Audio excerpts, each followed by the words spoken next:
Warning, the following program contains sensitive material that may be unsettling to some audiences. The Pedantic Pedestrians are not responsible for any injuries or paranormal activity that may occur during the viewing of this program, including, and not limited to, whiplash, bipolar disorder, a sprained ankle, or demonic possession. Viewer discretion is advised. Two guns. Do you want to, encourage people to suspect those? So funny, Chad. When you see people laughing.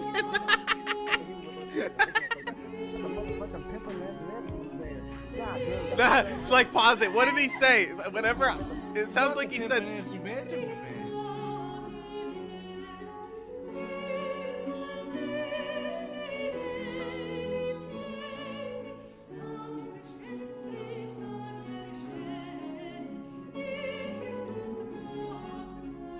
Okay, so are we live now? No. What was going on your end, Shab, with all the tech issues? There wasn't really a bunch of tech issues. You were the one that thought we were starting early. Okay, well, that's irrelevant. Why was it a black screen? Look at you trying to deflect. I always start at first as a black screen. Whatever. Whatever. Where was that audio interference coming from, Shab? Huh? Shab just can't, Shab just can't take accountability. Why do you deflect so much, Shab? Yeah.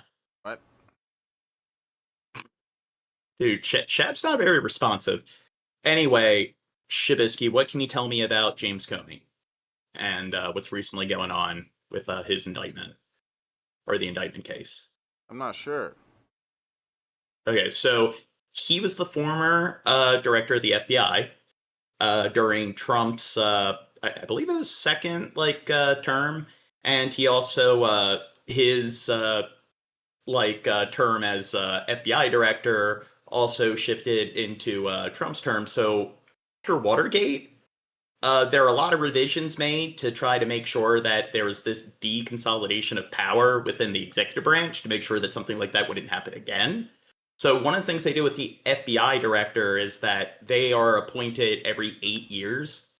And that's a way to kind of prevent the president from being able to just appoint everyone they choose. So that way there's some overlap between different terms and so forth.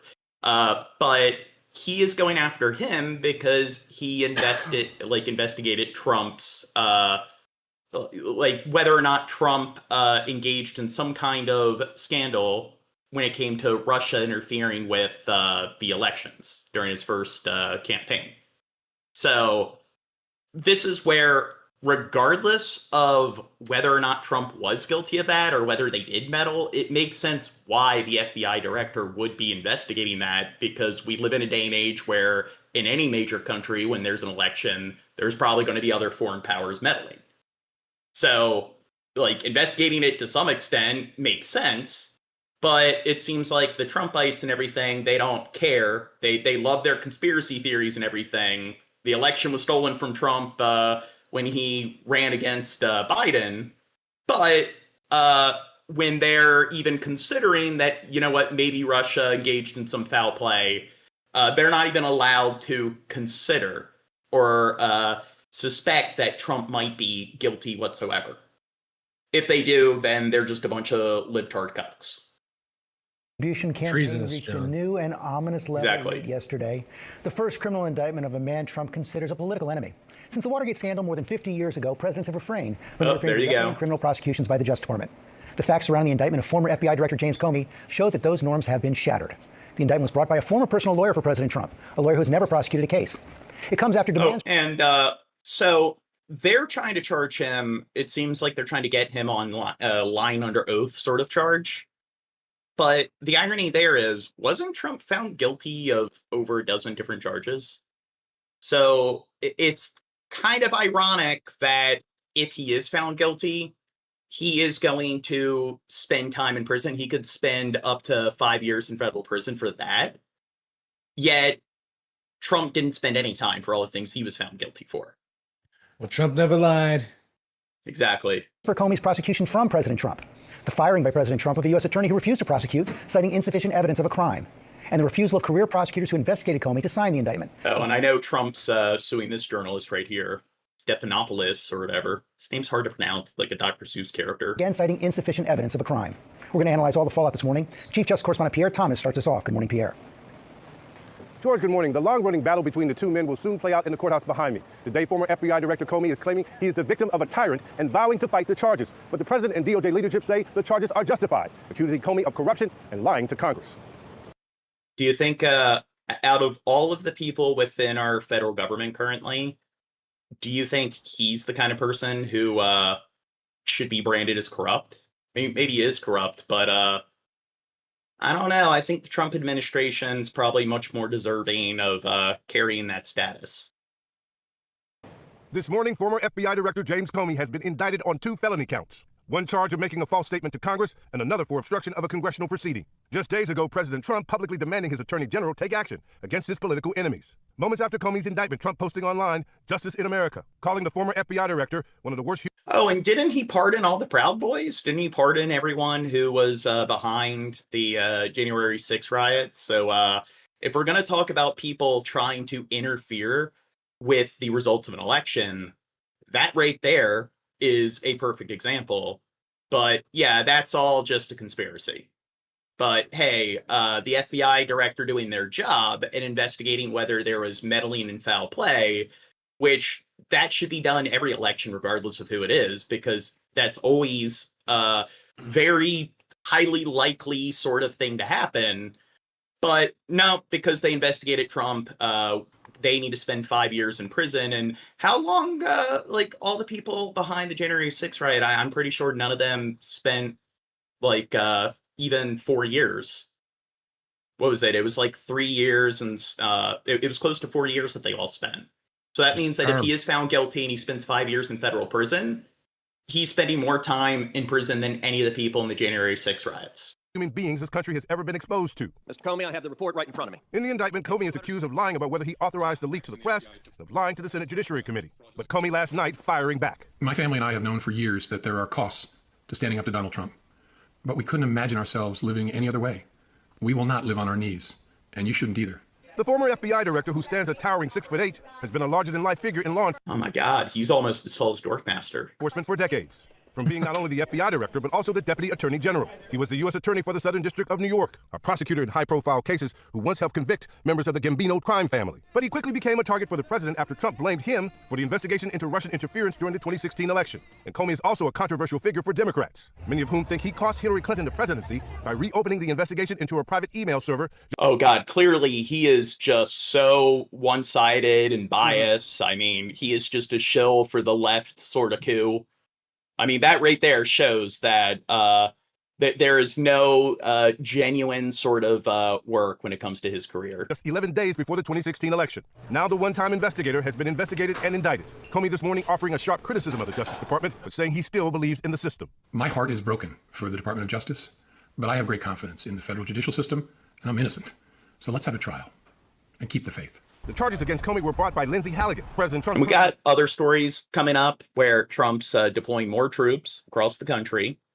There's this military conference that he's having with a lot of the top generals and like leaders in our military, and things seem to be pretty precarious. Where I don't know, like if we talk about Trump seizing control of the government, which now it might be a bit too soon to say so, but a lot of things are happening at once that kind of hint towards something like that happening.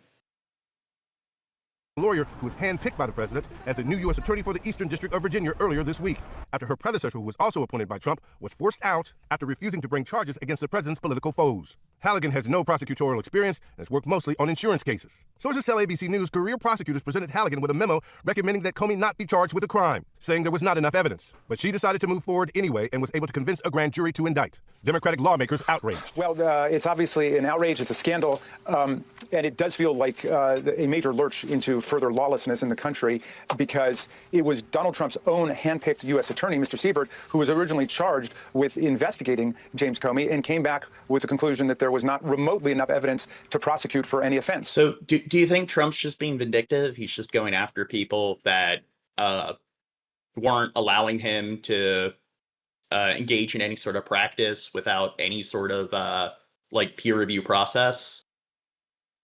No. Never.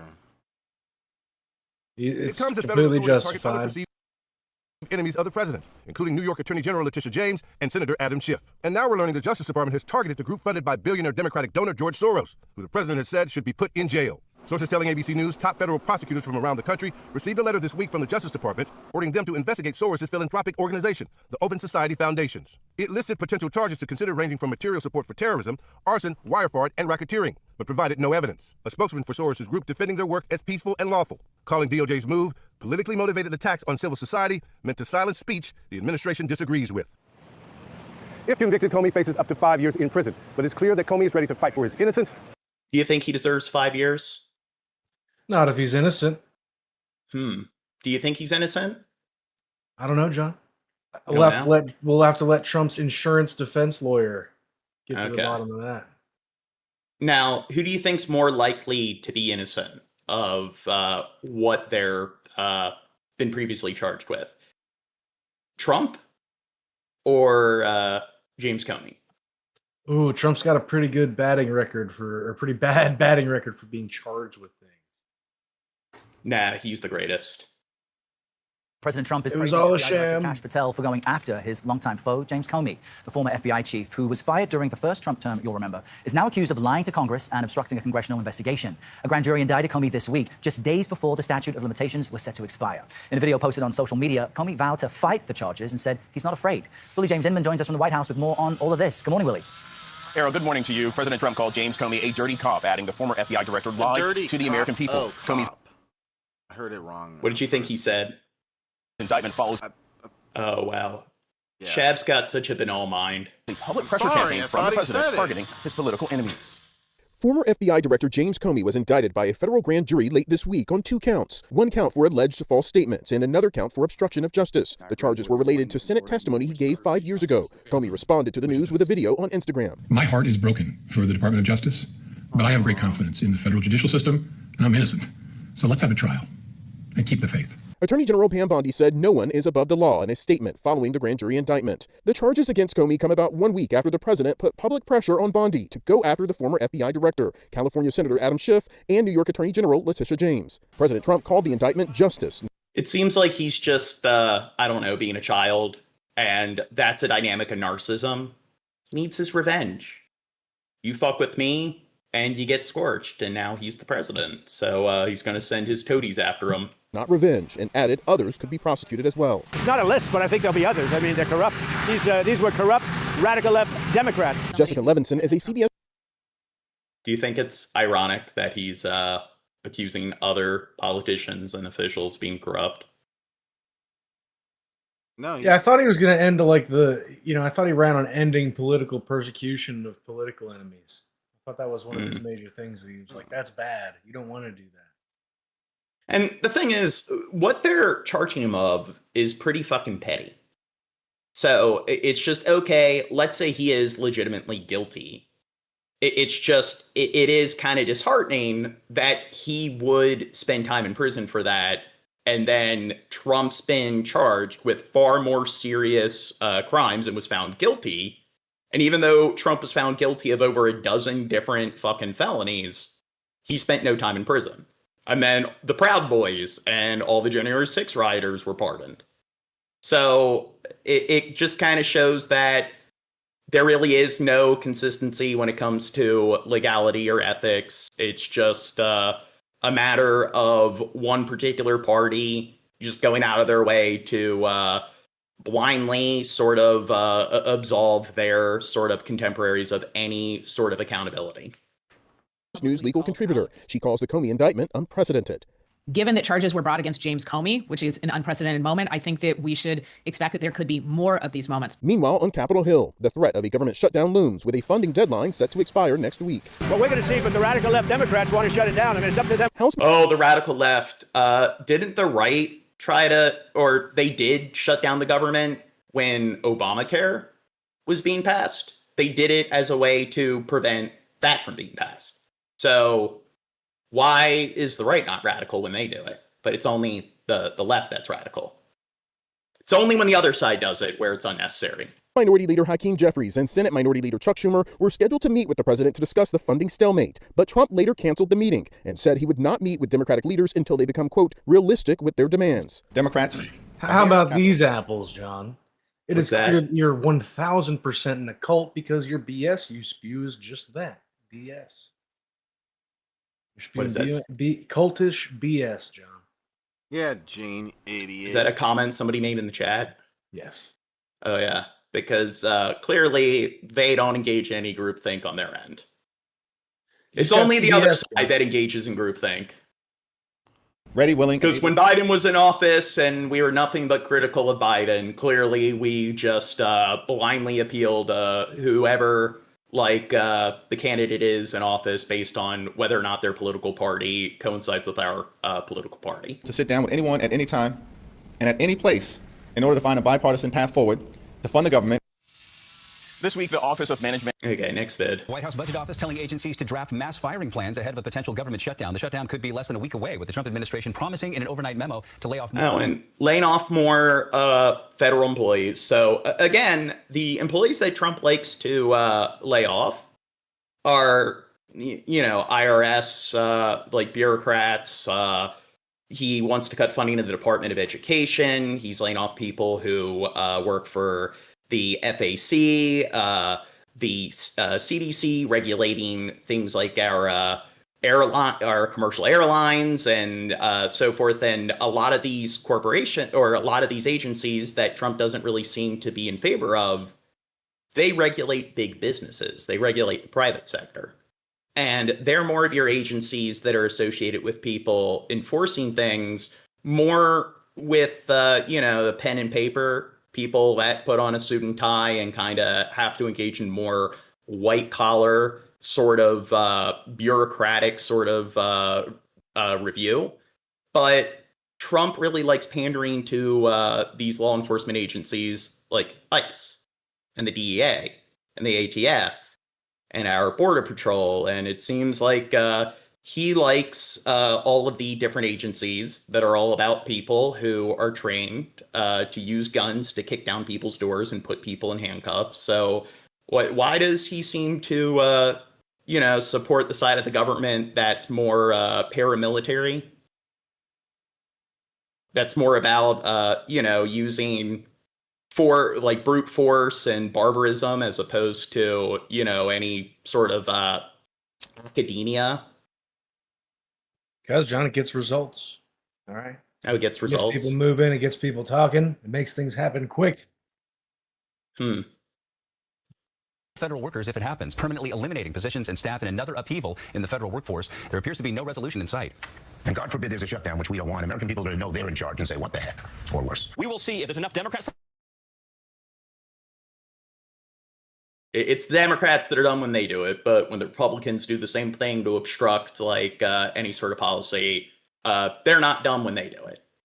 So it's only like my side. My side's right because I think my side's right, and it's black and white. There's no nuance. And when the other side does the exact same thing, it's automatically stupid and corrupt. Why? Because nothing after the because, just because.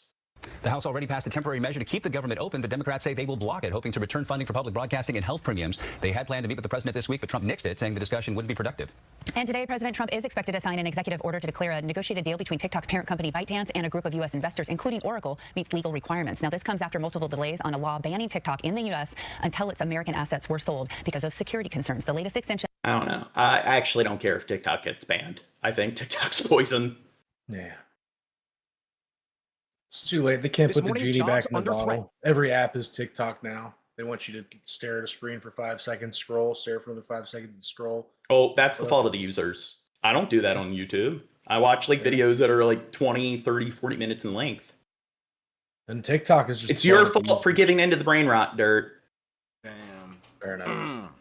As the clock ticks towards a government shutdown. I think you could very well end up with a closed country for a period of time. The Trump administration threatening to fire federal employees if a deal to fund the government isn't reached in less than a week. Usually, if the government shuts down, some workers go on unpaid leave. But now the White House raising the stakes, saying additional jobs will be lost for programs that will lose funding and are not, quote, consistent with the president's priorities. Overnight, Democratic Senate Leader Chuck Schumer calling the move, quote, intimidation, saying Donald Trump has been firing federal workers since day one, not to govern, but to scare. This has nothing to do with funding the government. The stalemate goes beyond Washington. Shutdowns affect workers across the country, from the military to the Postal Service to national parks. Democrats. Well, I mean, here's the thing. They could always just apply to work for ICE, because ICE hires any sort of illiterate dumb fuck. They lowered the age of recruitment to 18. So you don't need any higher education. You need barely any training to work for ICE. But, all of these different federal workers where, you kind of need people who are highly qualified, that have a decent level of education, that actually are experts that know what they're doing. They're kind of hard to replace. So again, it seems kind of odd that Trump really wants to put a lot of money and resources in these branches of the government that hire any bumbling dumb fuck off the streets to wield a gun and break down doors where Trump decides to deploy them to. Been holding out for more money. ICE hires any dumb fuck. Sounds unbiased. It's true. They don't care. It's true. I just mentioned that they lowered the age to 18. So it's just, if you want to work for the FBI, it's you need to have a decent level of education. They're not just going to hire somebody right out of high school. If you want to work for the CDC, depending on what your particular job is, you need to have an education, a background when it comes to medicine or things like chemistry. When it comes to ICE, it's just their standards are lower than the standards that a lot of police departments have. And they're a federal agency, so the standards should be even higher than that. So that's not bias when, in fact, if you look at what the qualifications are, they have the lowest standards compared to any other federal agency. I would say that the military has lower standards because, I mean, of course, you can graduate from high school and join the military, but there are plenty of jobs that, an 18-year-old is capable of doing at a basic introductory level in the military. But still, it's they have higher standards than ICE does. So it is just the lowest of the low when it comes to who they're hiring. Including extending some coverage for Americans under the Affordable Care Act and reversing Trump's cuts to Medicaid. 8 words, not difficult for Donald Trump to process. Cancel the cuts, lower the costs, save healthcare. Many Republicans say that's too expensive. This is not the time or the place to do this. They're asking for hundreds of billions of dollars of additional spending. The two sides had been set to meet at the White House today, but President Trump canceling, writing, "I've decided that no meeting with their congressional leaders could possibly be productive," while Democrats double down for now. Donald Trump wants a shutdown. He wants to be king. He has no interest anymore in governance or working with Congress. Now, at this point, Democrats are skeptical the Trump administration would actually follow through on this threat if the government were to shut down, in part because of the rocky process from Elon Musk's Doge committee that they went through during their attempt to reduce the federal workforce in the spring. Many of those federal employees let go during that round of cuts have actually been asked to come back to work. Chanel? All right, thanks, Ryan. It's almost like they don't have enough people to meet the demand of the workload. Lawmakers have until late Tuesday to pass a spending bill or face a government shutdown as leaders battle over funding. Federal workers worry about possible layoffs. Jen Sullivan has more. Time is running out for lawmakers to pass a spending plan and avoid a government shutdown. They have until 11:59 Tuesday night, where the government will shut down on Wednesday. The Democrats want to shut it down. If it has to be shut down, it'll have to shut down. But they're the ones that are shutting down. The Republican-dominated House passed a temporary plan to fund the government, but it stalled in the Senate, where Republicans have a 6-seat majority. Mr. President, if you're watching television, shut it off and come sit down and negotiate with us. Many Democrats are refusing to back down unless lawmakers extend Affordable Care Act subsidies that lower the cost of health insurance for millions of Americans. We will not support this partisan Republican spending bill because it continues to gut the health care of the American people. Further complicating the looming Yeah, shutdown. because healthcare, that's not an important issue. It's not like, it's far more than a third of Americans now can't afford a $300 emergency.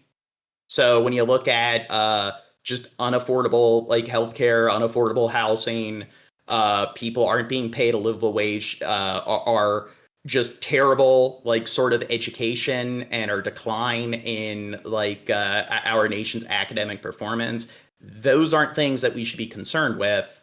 We need to be dumping more money into Trump's toady brigades. The White House Budget Office has directed federal agencies to use this opportunity to prepare sweeping new layoffs, according to a memo obtained by CNN. Earlier this year, the Trump administration and Elon Musk's backed government efficiency team, known as DOGE, fired thousands of federal workers to help cut spending.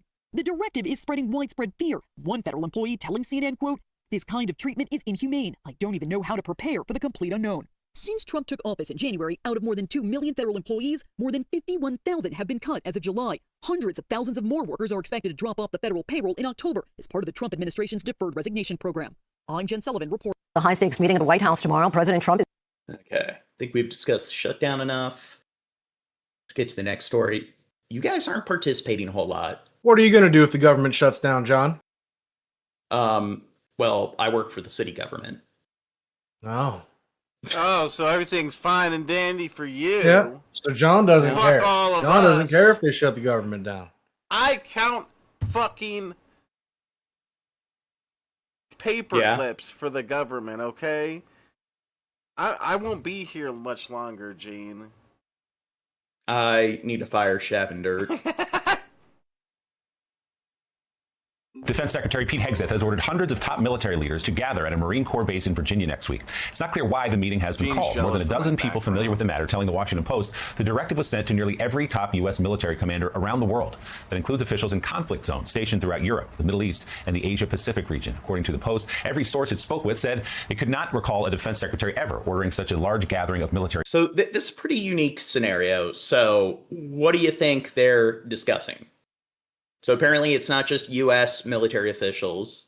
It's military officials of a lot of other countries from across the globe. So what do you think they're planning? A big party.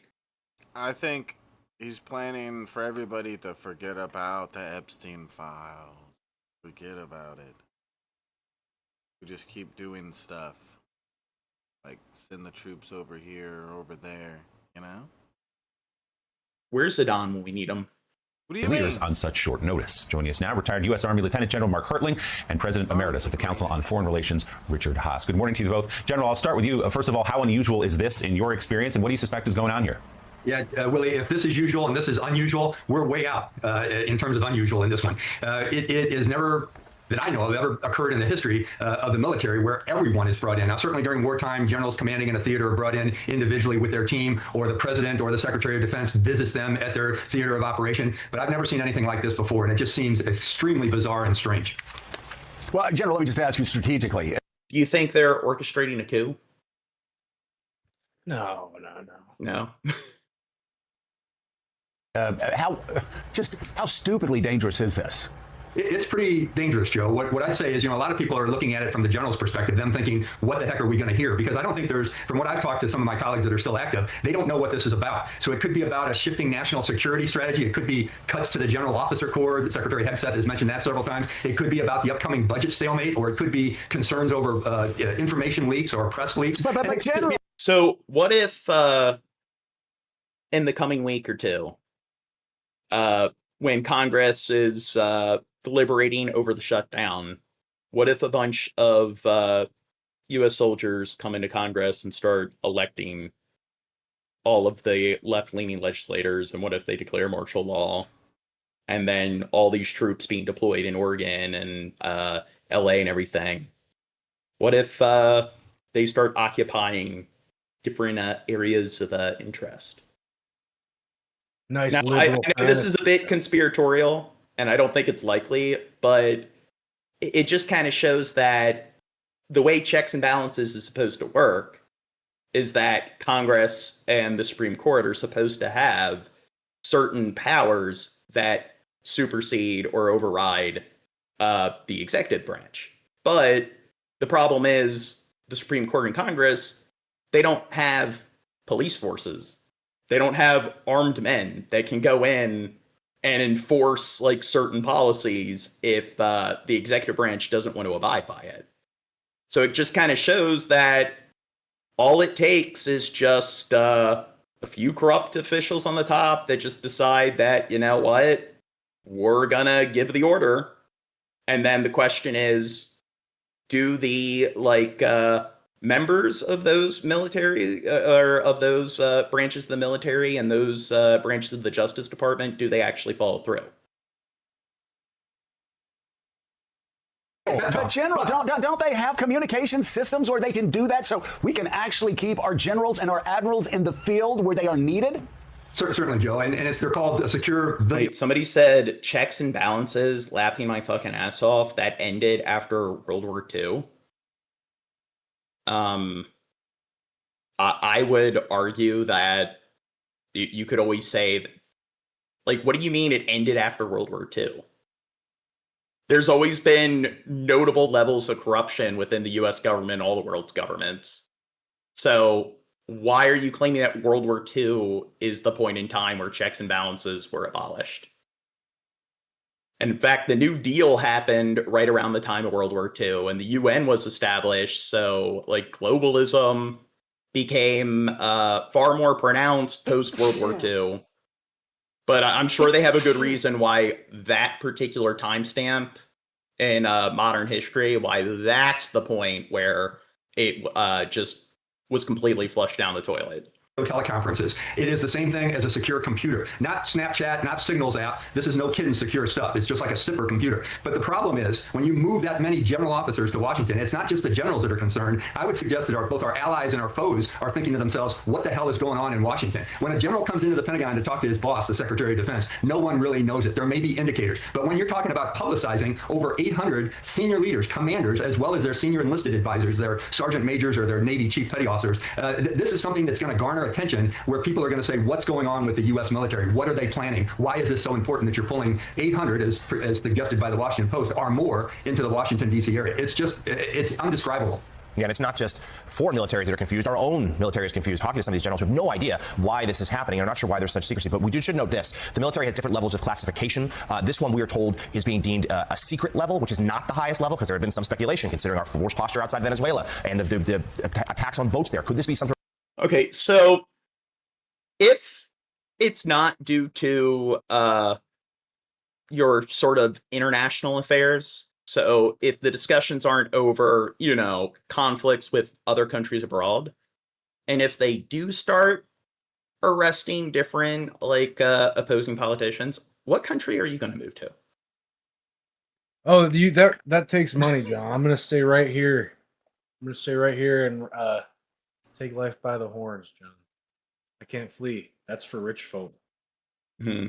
Well, I got relatives in Ireland, so I'm probably just going to seek asylum there. Operational planning meeting. That seems Yeah, escape the country to Hawaii. Yeah, I'm pretty sure Hawaii is part of the U.S. Yeah, but not really. Not really? Kinda. Not exactly. That's such a terrible joke. You should be ashamed of yourself, Shad. It'd be a real pain in the ass to send somebody all the way out to Hawaii to go arrest you. Yeah. As Trump been there, Trump probably doesn't even know Hawaii is part of the country to begin with, okay? I think we're safe. Okay, one sec. Likely because it will be classified at a higher level, Richard Haas. So there's some speculation in Washington, people I talked to yesterday who were downright puzzled at this, that this could be sort of almost like a pep talk. We know that Defense Secretary So Nick Smith says, laugh out loud. Yeah, Ireland has no issues. I never stated that it has no issues. And we live in a fucked up world. I'm well aware that every country on the planet has notable problems. But I will say that Ireland is probably dealing with far fewer issues than the United States. So I'd say that the quality of living is probably better in Ireland than the U.S.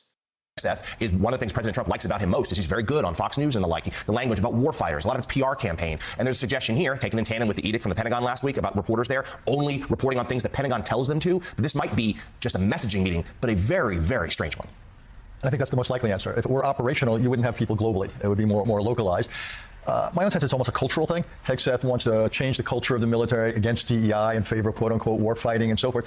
He also wants to assert his authority because there's been a lot of pushback. So my sense is it's more like that. But it doesn't change any of the ideas that this is expensive It's potentially risky because people aren't at their jobs. It's just a stunt, and it looks truly excessive. There's easy ways to do this. We have fought wars in recent years, by the way, without people leaving their bases. That's why we have these secure video systems. When I was at the White House, we went through the entire Gulf War, and most of it was run that way. You don't need to do something like this. So this sounds to me something much more personal. Yeah, even some Republicans rolling their eyes at this yesterday, saying that Hegseth again. I guess time will tell. Defense Secretary Pete Hegseth has summoned U.S. military leadership from around the world for a rare gathering in Virginia on Tuesday. So Mark R. says Democrats are about to get arrested. So do you think that's what should happen? Do you think that's a good thing if they start arresting opposition? Because I don't think that if we had a Democratic candidate and they just started arresting Republican Congress officials, I wouldn't be for that. So, if you're going to sit there and point to the other side and point to people on the left and claim that they're just brainwashed and believe whatever the media tells them, it seems like you really like your political team sports, where it's just, yeah, my side, your side. Like, the other side just sucks all the way and they're all corrupt, and my side is completely innocent because it's my side. Extremely unusual, even unprecedented. And what's unprecedented is the size and the short notice. Mark Kansian, a retired Marine Corps colonel and senior advisor with the Center for Strategic and International Studies, says the upcoming meeting. All right, let's address Nick's original point, because he wanted to throw a fit that you overlooked something, where he says that in order to be an arresting deportation officer, you need to have a master's degree or an equivalent level of education. But I look right here and it says you just need to be a U.S. citizen with a valid driver's license, be able to carry a firearm, and enter duty before your 40th birthday. They don't want you to be too old to go out and arrest the immigrants. Also, if you have to register for the draft. That's it. There's nothing in there that says anything about education. Where is your Plus, they lowered the age. Kristi Noem lowered the age to 18. So it's kind of hard to get your master's degree at the age of fucking 18. So when they're hiring people who are right out of high school to work as ICE agents, I don't think there's also a compounded requirement of having a master's degree. So where is your source? I just pulled what I said right from the site. What page? Because literally, I'm looking at the application process right fucking now. Oh God! Clearly, you just believe anything you read on the internet. Going to the actual government website and looking at what qualifications are listed on the website of that particular agency. Jesus, you just believe anything you read on the internet. A source on the internet could be wrong. Therefore, it is wrong when it says things that I don't agree with. Confirmation bias for the win. Why this was not done virtually. Well, lack of an agenda is also very unusual. Senior leaders' meetings always have agendas that are hammered out weeks in advance, so everyone is prepared. My understanding. Ender, just post the source in the live chat. From talking, they're one of those idiots where even though we told them what the source is, it has to be posted for them because they're too incompetent to find it on their own. I like it when you tell people exactly what to Google, and it takes them seconds to Google what you told them. But they can't do that because it's almost like they're just acting like children and they're just trying to delay the inevitable, which is they're just a few clicks away from finding out that they're wrong. People in the Pentagon is that the general officers don't have any more idea. Yeah, and I think maybe you were wrong about 18, Gene, because what I'm seeing is 21. Well, no, she's lowering the age to 18. Oh, she is. Kristi Noem. Yeah. To do that. Okay. I thought you said she did do that. And still 21, that's usually around the time you'd be getting your bachelor's. So a master's typically takes 6 years. Two U.S. officials, speaking on the condition of anonymity, said Hegseth will likely discuss the military adhering to a, quote, warrior ethos. A third official said it was likely that substantive issues, like the administration's new national defense strategy and the expected shrinking of the senior-most ranks in the military, could be discussed. It's likely also that the secretary is going to rally the troops. He's going to say you're either on board or you need to get out. He has clearly been very frustrated that elements of the department have been leaking in his view or have not been sufficiently supportive of the president's. Just purge the government of anybody that questions things whatsoever. You don't want there to be any sort of, opposition. You don't want there to be any sort of filters or peer review process. Just make things completely totalitarian. Because if you look at just the world's governments in general, when things are very totalitarian and government and power is very centralized, that clearly has a very strong correlation with democracy and with the quality of living of the citizens in said country. It's not like when people on the right love to complain about things being fascist. I kind of feel that when things are very totalitarian, that usually correlates with fascism.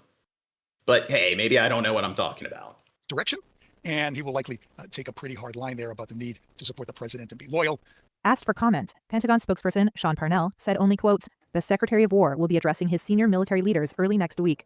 Parnell's office did not respond to questions about the number of officers, purpose of the meeting. You can't post links. You're not a mod. So if you posted a link, we didn't see it. But I looked into it a little more. So as it stands, the basic requirement is a bachelor's degree, not a master's degree. You can get in with a bachelor's degree, which you would have to be around 21 to get. But if they go forward with 18 making you eligible, well, you would not possibly get a bachelor's degree before you're 18. So I stand corrected. And now, where does it say you need a bachelor's? Because I'm fairly certain that they're hiring people who don't have bachelor's. Because, like, how dated is that information? Because Kristi Noem, she has been lowering the standards. Or why Hegseth called it so abruptly.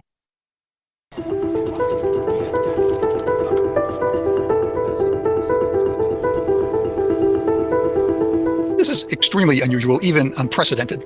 And what's unprecedented is the size and the short notice.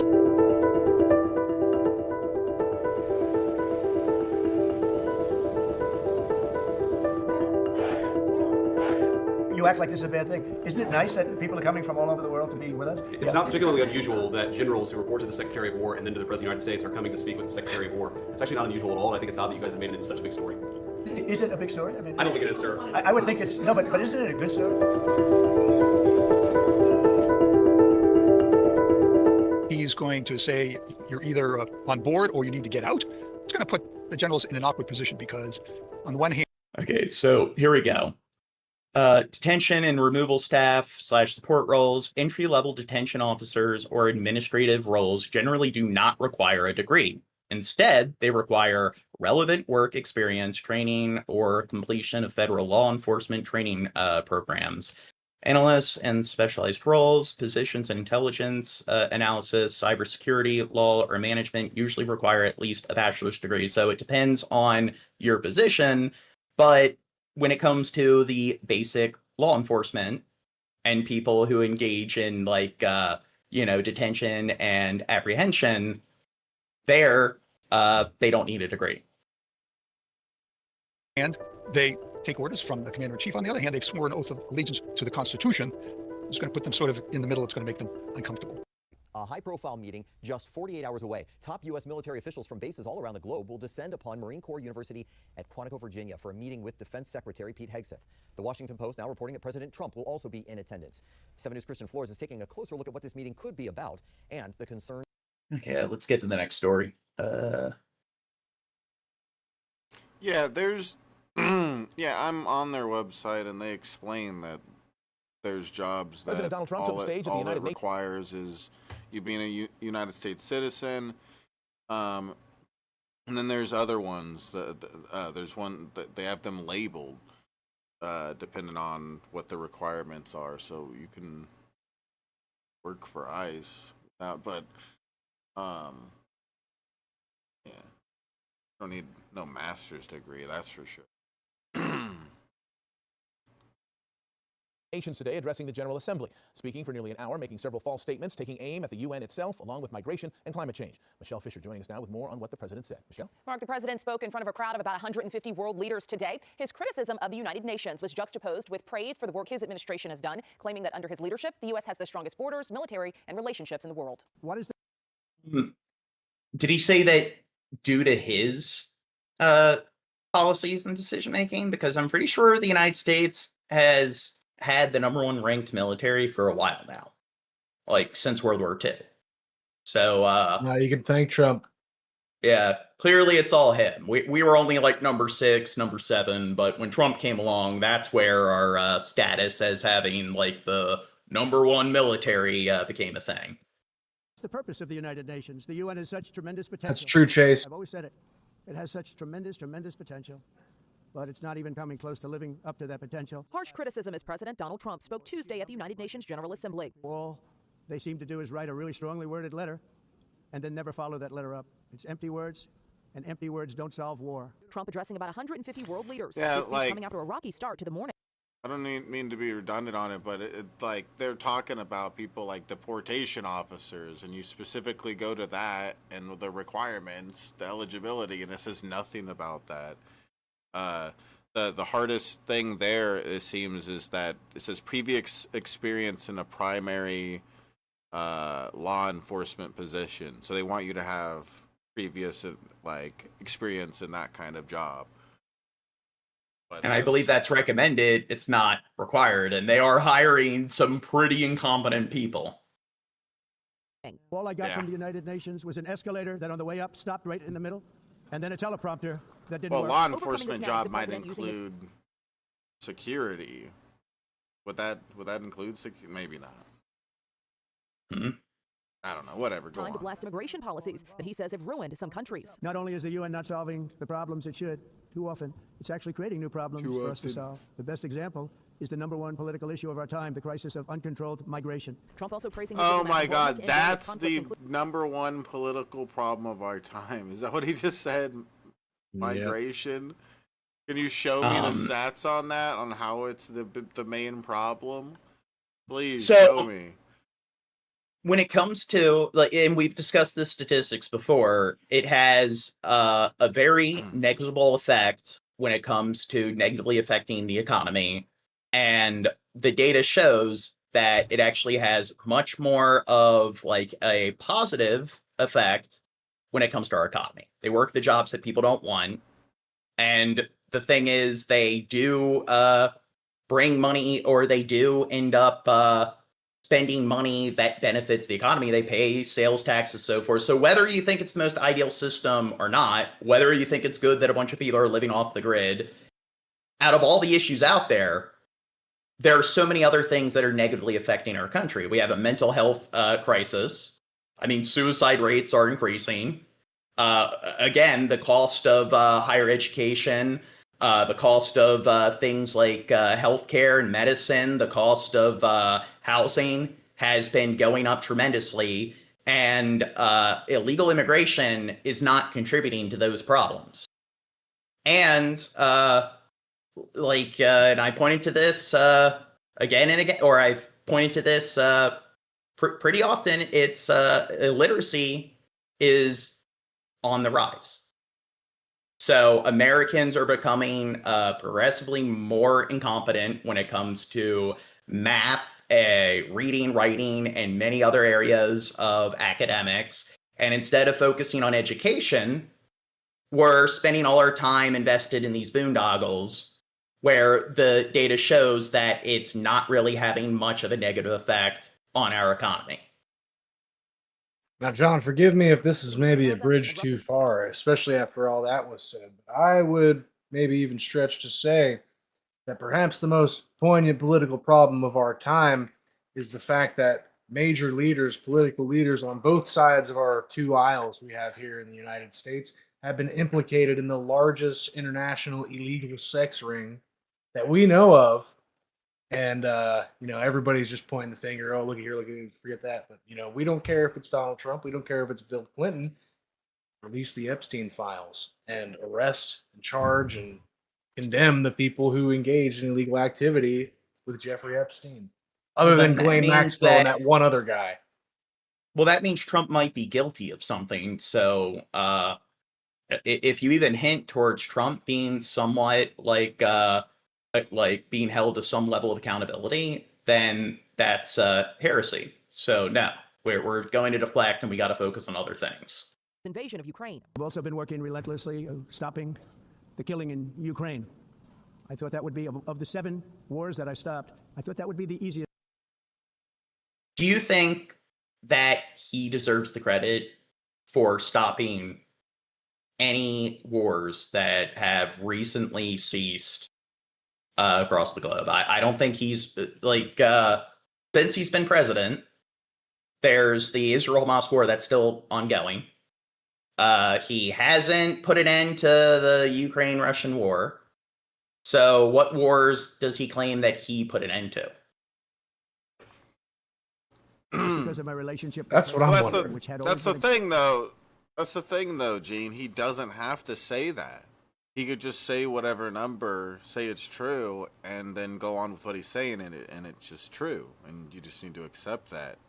Oh, are you saying that there's a bunch of Trumpites that are just fanboys and sycophants? They don't actually care about looking into it, and they'll call people of the opposing side a bunch of libtards that just believe whatever the media tells them. But then Trump says something and they just eat it up and they don't question it and they don't take the time to cross-reference it to see if there's any validity to it whatsoever. Yeah, Donald Trump say he stopped saving wars on TV, so I believe him. I believe. And plus, even if he contributed to the end of those wars, saying that he alone is the reason why those wars came to an end, it is just pure fucking narcissism. And I would say that any sort of global issues that have been going on, if they did reach some sort of peaceful, sort of conclusion, if Trump had some level of participation, I would say that it was very negligible, and it probably at most would have been just in the single digits in terms of what percentage of the resolution he actually contributed to. Good one. The president welcoming Russia's President Vladimir Putin to the United States last month. Today, meeting with Ukraine's president. Mr. President, do you think that NATO countries should shoot down Russian aircraft if they enter their airspace? Yes, I do. Recently, that's included Poland and Estonia. The president asked if the United States would back NATO. Well, I do agree with him there. If that were to happen. Depends on the circumstance, but we're very strong toward NATO. And the president today vowing that the United States is poised to enact severe tariffs on Russia if there is no peace deal. Now, this is okay, so again, tariffs are fucking retarded. Which, with Russia, I don't think we should be trading with them at all. I mean, sanctions make sense. But, I mean, here, it would make much more sense to enforce sanctions as opposed to tariffs. threat the president has previously. But Trump likes to masturbate to tariffs. Made for weeks. He also called for other countries to stop buying Russian oil and energy products. Mark. It's time to end the failed experiment of open borders. You have to end it now. See, I can tell you. I'm really good at this stuff. Your countries are going to hell. Oh my God. Okay, so the lack of self-awareness where he's speaking to all the world's leaders and he's saying, I'm really good at this stuff. Anybody that says that and isn't mindful of just how fucking awkward it is and how inflated it makes their ego look. I mean, maybe they shouldn't be the person representing our country or representing any country. In America, we've taken bold action to swiftly shut down uncontrolled migration. Once we started detaining and deporting everyone who crossed the border and removing illegal aliens from the United States, they simply stopped coming. They're not coming anymore. We're getting a lot of credit, but they're not coming anymore. Do you think what he's saying is legit? I I mean, don't know. if he's being hyperbolic, it would be one thing to say that there's a decrease in traffic, but I don't think that he's completely resolved that issue, if you want to call it an issue. I could see Donald Trump, turning people around like, fuck, I don't want to go to this shithole with Donald Trump running the place. I wouldn't want to come here neither. I also saw plenty of people who were saying, oh yeah, I got deported, but I'll be back next week. So maybe they're, who knows? Maybe they're trying, maybe they're not. I was born here and I'm thinking of leaving because I fucking hate my country. You're a And people coward, are John. if you hate this country, why don't you leave? Well, you know what? I'm considering it. You're a coward, John. You need to stay here and fight for the rights of those less fortunate, John. The culture in the United States, I think we have a lowbrow sort of hillbilly redneck dumb fuck culture, and it's continuing to go more and more into that direction. And I just don't feel like I relate with the kind of mindset and ideologies that a lot of people in our country have. So I know, oh, that makes me arrogant, but No, it makes you who a the fuck coward, cares? John. Makes Yeah. you You're a coward. a coward. You're a piece of Lip service shit. looking at how the papers are covering it. Yes, Stuart, and as you can imagine, it's a cover story for many international newspapers as well. Let's take a look at British, the Daily Mirror here, that calls the speech, quote, deranged. It summarizes the speech that was 56 minutes long. It talked about climate, migrants, Gaza, but also... Oh, yeah, and we backed out of the Paris Agreement because another thing, climate change. Not just climate change, but humans like negatively affecting the world's like just overall environment is a very significant issue that is affecting like the lives of everyone globally.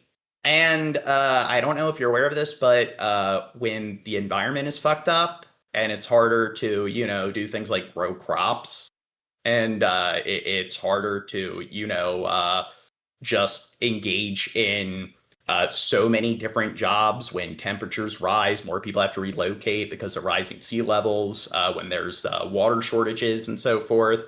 All of that stuff does increase the cost of living for anyone. But no, that's not something that deserves any attention. We got to focus on the immigrants. Escalators, marble floors, and teleprompters, and may I add, cows. Then we have a French left-wing Libération here with a very opinionated headline that says, quote... Somebody asked, what do you think about the Dem government shutdown? We already talked about it. Trump is pissing off the world, and the paper calls the speech staggering, violent, and incoherent. Moving then to Spanish daily El País, that estimates that Trump's aim is to blow up the rules of the international game, and Germany's Die Zeit agrees with that. The magazine says that Trump's accusations are becoming, quote, crazier every minute. On the sidelines of the assembly, Trump also said that NATO countries should shoot down Russian aircraft violating their airspace. That's right, Stuart. And in the case of Denmark, authorities there have not identified the drones, the drone incursion earlier this week. But local press is writing about it, of course. And here, a Danish paper, Politiken, reports that the country has warned of the risk of hybrid attacks from. Now, Russia flying drones over different like NATO countries, like within their airspace. What do you think Russia's up to? What do you think Putin's up to? Yeah. Saving the world. Yeah. One Russian drone at a time. He's You testing think the he's limits. He's trying to see how far he can fly Yeah. before they shoot him down. And he's flopping his dick on the table and seeing how many people don't complain. Somebody in the Now- chat. What's that, Chad? Somebody in the chat it said, Knucklehead said, if you hate America, why are you here? Leave. Are you saying that to us, Knucklehead? Well, He already I've said he already wants to leave. discussed that I'm considering leaving. I love this country, and I'll stay here and enjoy my freedoms. Thank you. And plus, regardless of whether or not somebody is planning on leaving, your attitude is that if there are problems within a particular set of borders, the appropriate thing to do if people find that there are a lot of issues in their homeland is to just leave and run. So people trying to address problems, according to you, is counterproductive, because according to you, the right thing to do if there are problems that exist within a country is to just ignore them. Like if a house is on fire, well, hey, you should just ignore the house being on fire. Go to a new house, duh. Yeah. Russia, and That's how you resolve conflict, by doing nothing. the paper then asks, is Denmark sufficiently prepared for war? And then an analysis in another Danish paper, Borsen, says that due to Denmark's unconditional and total support for Ukraine, Denmark is an obvious target for Russia's hybrid warfare. Some religious news for us now. In Syria, Christian villages are reopening. Next vid. Europe is in serious trouble.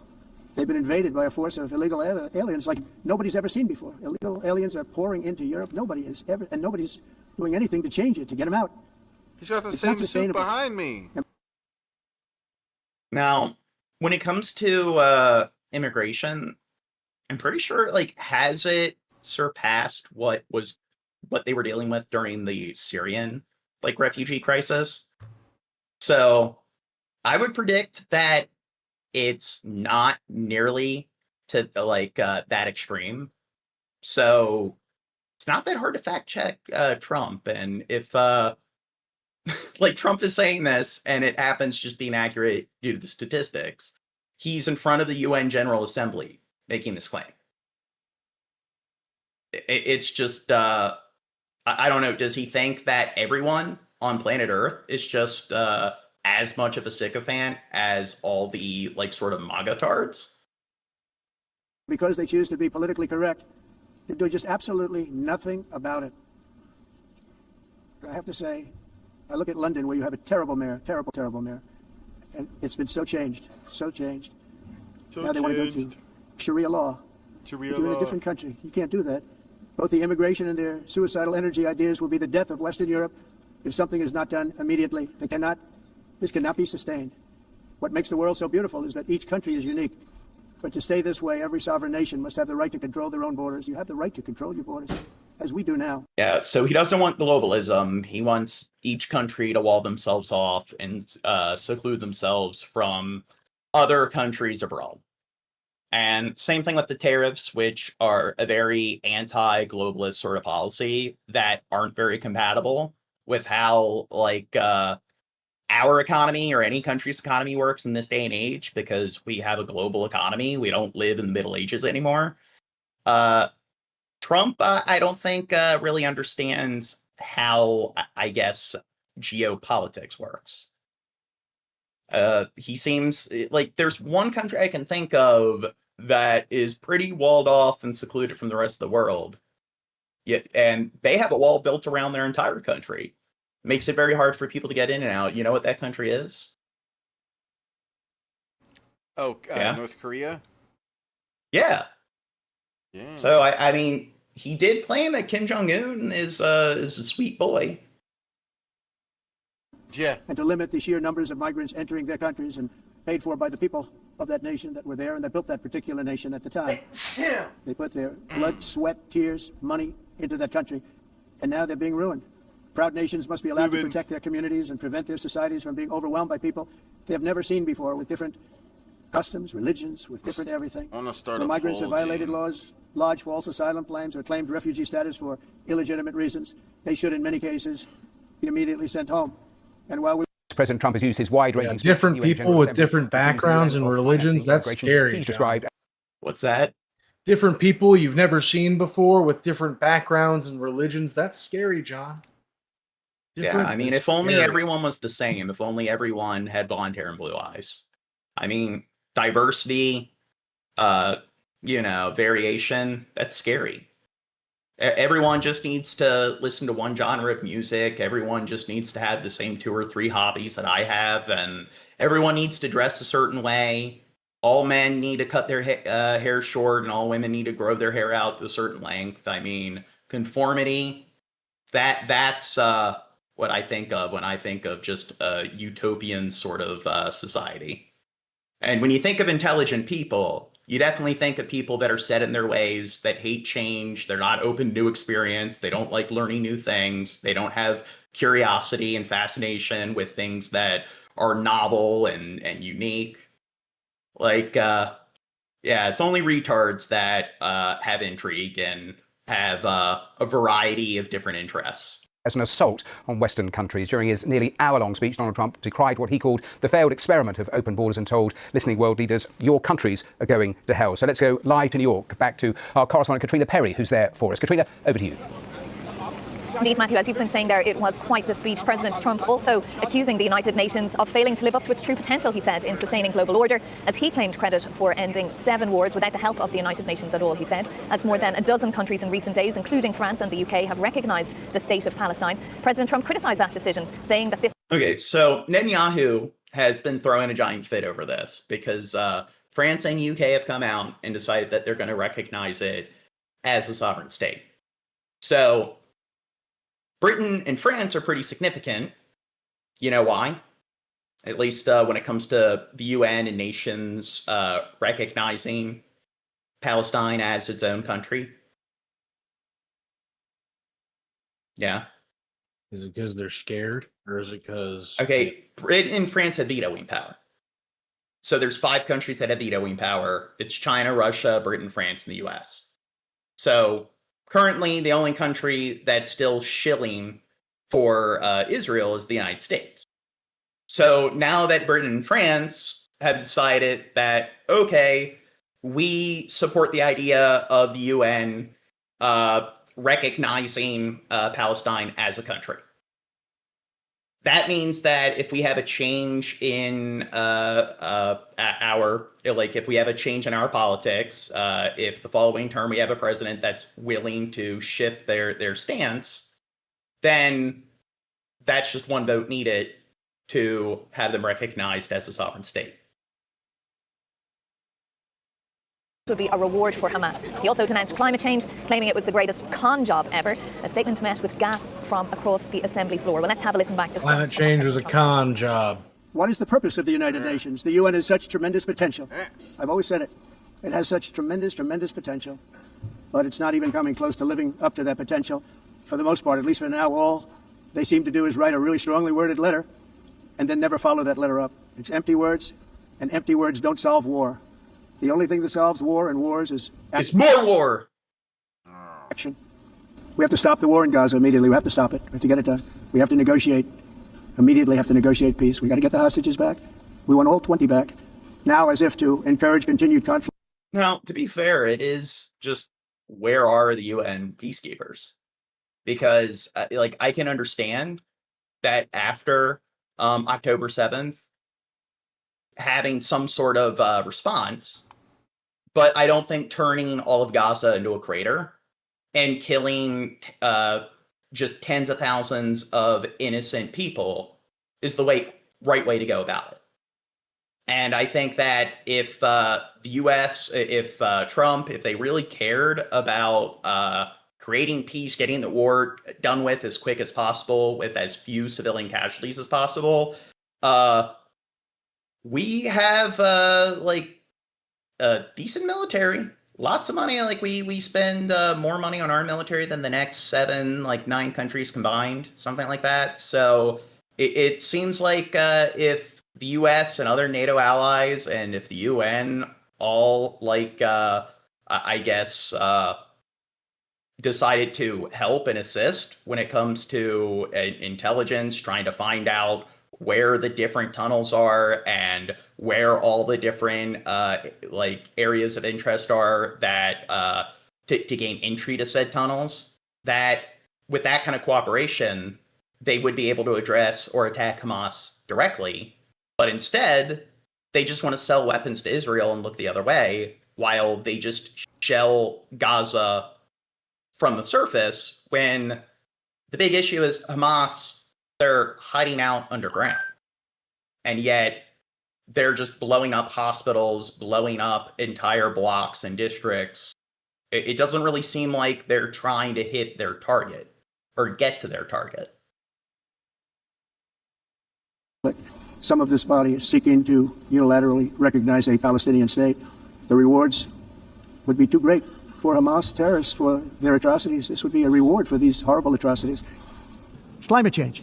Because if it goes higher or lower, whatever the hell happens, this climate change, it's the greatest con job ever perpetrated on the world, in my opinion. What's the con? Oh, so this guy says, we have a decent military. What a moron. I just mentioned that we spend more money on our military than any other country. And that was sort of a facetious statement. So maybe you should learn not to interpret things in such a rigid and overly literal manner. Maybe you're the fucking moron. This is perhaps the best criticism we've ever received, John.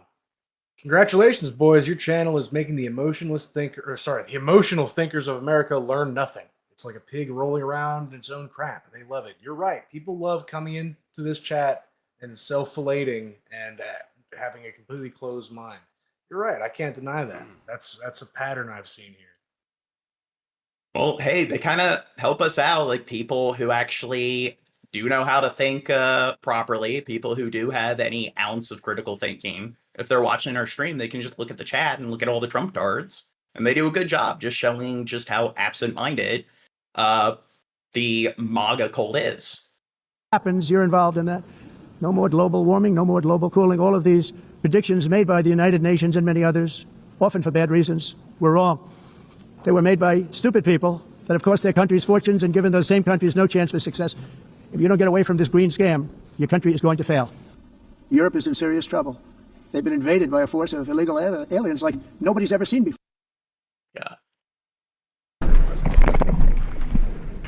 Well, thank you very much. It's a great honor to be with a very powerful, very smart woman and a friend of mine, become a friend of mine. And she does a fantastic job running lots of different nations. And Ursula, thank you very much for being with us. Thank you. Thank you for having me here. And very much looking forward to our conversation. I think it will be mainly around Ukraine, the missing children, and certainly the new hybrid threats we are experiencing in Europe. So thank you very much for making the time. Well, thank you very much. And we will have a very good conversation. Any questions, please? How soon do you think, Madam President, how soon do you think that Europe can stop buying Russian oil and gas fully like President Trump has asked for? Yeah, President Trump is absolutely right.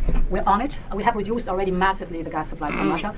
Completely gotten out of Russian coal. You know what's kind of massively weird? also reduced the oil supply. But You know what's kind of weird is that Trump's age, like, he's obviously just grifting, and he wants, like, at his age, if you had his kind of money and everything, would you really want to spend all that work grifting for more money? I'd be like, just fucking. I don't think he cares about money. I think he cares about clout.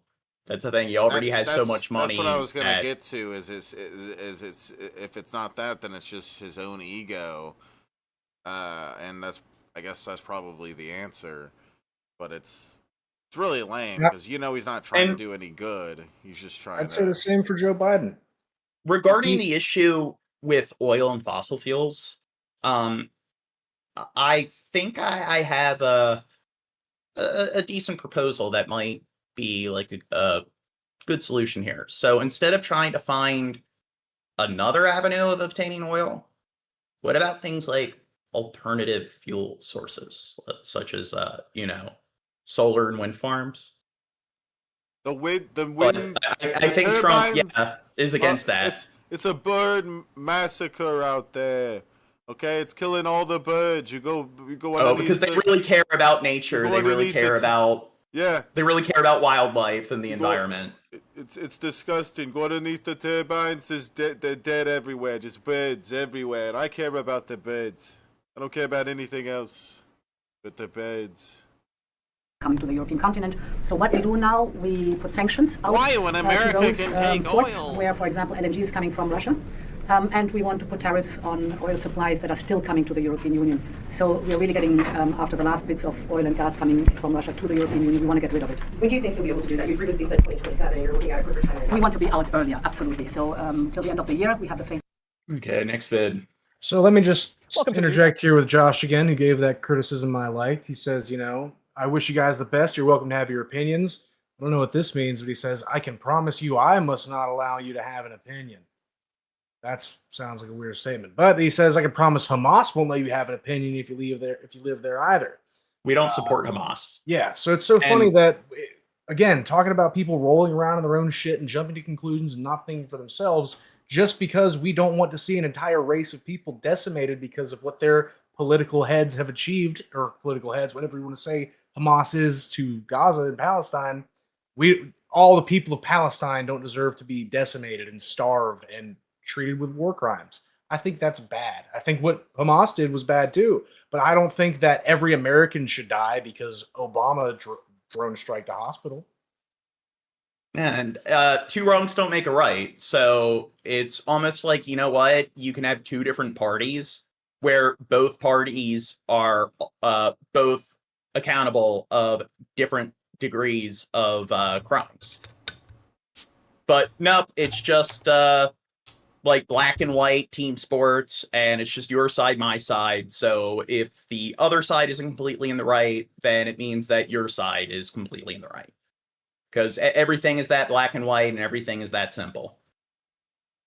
President Trump today tied the use of the drug acetaminophen during pregnancy to autism and made several other claims about vaccines this evening without strong scientific evidence. The president said the FDA will start advising women that acetaminophen, which is used in Tylenol, can be associated with autism. So autism is something that you're either born with or you're not. Based on whether or not your mother consumed Tylenol while she was pregnant. Oh, God. Well, the way it works is we do know that it's associated with specific genes. So you either have those genes or you don't. And it has to do with if you have the right combo of genes, then it causes somebody to, like, their brain has like 5 times the amount of neural synapses. So it's something that Tylenol or different chemicals that somebody might be consuming when their child is still in the womb, that's not going to determine whether or not they develop autism. I mean, based on what kind of drugs you might take, or based on other sort of environmental factors or like pollutants, contaminants, and so forth, that can cause certain health problems and developmental issues, but autism is not one of them. And at the White House, the president said that that was his opinion and said most pregnant women should cope without it. Taking Tylenol is not good. All right, I'll say it. It's not good. For this reason, they are strongly recommending that women limit Tylenol use during pregnancy unless medically necessary. That's, for instance, in cases of extremely high fever, that you feel you can't tough it out, you can't do it. I guess there's that. It's a small number of cases, I think. But if you can't tough it out, if you can't do it... No. I mean, this is... The way he worded that was so stupid. It's not about whether you can tough it out. It's about what damage that does to the baby. If the mom has a fever, or if some adult that just can has a impact fever, the development. Like it might be. It's different if you were just talking about like me. Oh, Shabisky had a fever, and he pushed through it and stuff. But it's different if you have an infant inside of you. The doctor's not going to be like, just push through it. And if you just push through that and don't go to the doctor, you're not, or have some sort of professional help, you're a bad parent. And it's just of course, if you take any sort of drug, whether it's prescription or over the counter, or if it's some kind of recreational drug, of course, if you're fucking pregnant, it can have some kind of potential adverse effect. So if somebody is pregnant, they should always consult a doctor or some kind of medical professional before they consume any sort of substance. No, so they should just man it up and push through. It's whatever. Just deal with it. And plus, just because it might have some sort of like, there might be some correlation between somebody consuming some kind of drug and it having some kind of adverse effect. Correlation doesn't equal causation. That's the other thing. And then there's also a cost-benefit analysis where even though the drug might potentially have certain negative effects, what if the person not taking any medication and just like roughing it, like Trump's saying, with whatever the like ailment is, that could cause even more like profound effects. So, but do you think Trump is a qualified medical professional? Looks like it to me. Certainly. Do you think RFK is somebody who knows their shit when it comes to medicine, or do you think that maybe we should have somebody else who has a different background? He does have a background as the head of the Department of Health. Yeah, and he does. Oh, yeah, he fair finds point. really good swimming spots and stuff. He's cool. That's what you're going to have to do. You'll take a Tylenol, but it'll be very sparingly. In addition to those comments, the president and his health team also suggested a cancer drug called leucovorin is a potential treatment for autism. The FDA says it will now make leucovorin tablets available for some autistic patients with a specific neurological condition. We have also identified an exciting therapy that may... Okay, so this is something I would have to look into, but the thing is, once somebody is born with autism, it is just, if you know how the brain works, if you know how neurophysics work, it's just their brain is structured completely differently. It's like their neurons are structured completely differently. It has to do with like mostly the neural synapses. So like how is like a anti-cancer drug going to I guess fix or alter that dynamic of the brain? benefit large numbers of children who suffer from autism. Peer-reviewed literature has documented that up to 60% of folate-deficient children with ASD can have improved verbal communications if given leucovorin. I have instructed NIH, FDA, and CMS to help doctors treat children appropriately. William Brangham has more on these claims and concerns about what the president and his team have said. William? For more on these questions and what we know about autism, I am joined by Alicia Halliday. She's the Chief Science Officer at the Autism Science Foundation, and also by Jennifer Nuzzo. She's an epidemiologist at Brown University. Somebody said, you're ignorant, it's a treatment. I just said I'm going to have to look into it more because I don't know much about that particular drug. What an and I ignorant don't know thing to do, it's John. going about. Yeah. Oh, God. I can't believe you admitted your ignorance, you ignorant fuck. You ignorant. Yeah, because that's a sign of stupidity. It's not like acting like you know something when you have no reason to believe that you know. It's not like that's what the science says is associated with stupidity. School of Public Health. Thank you both so much for being here. Alicia Halliday, to you first. I just would love to get your initial response to this with regards to Tylenol.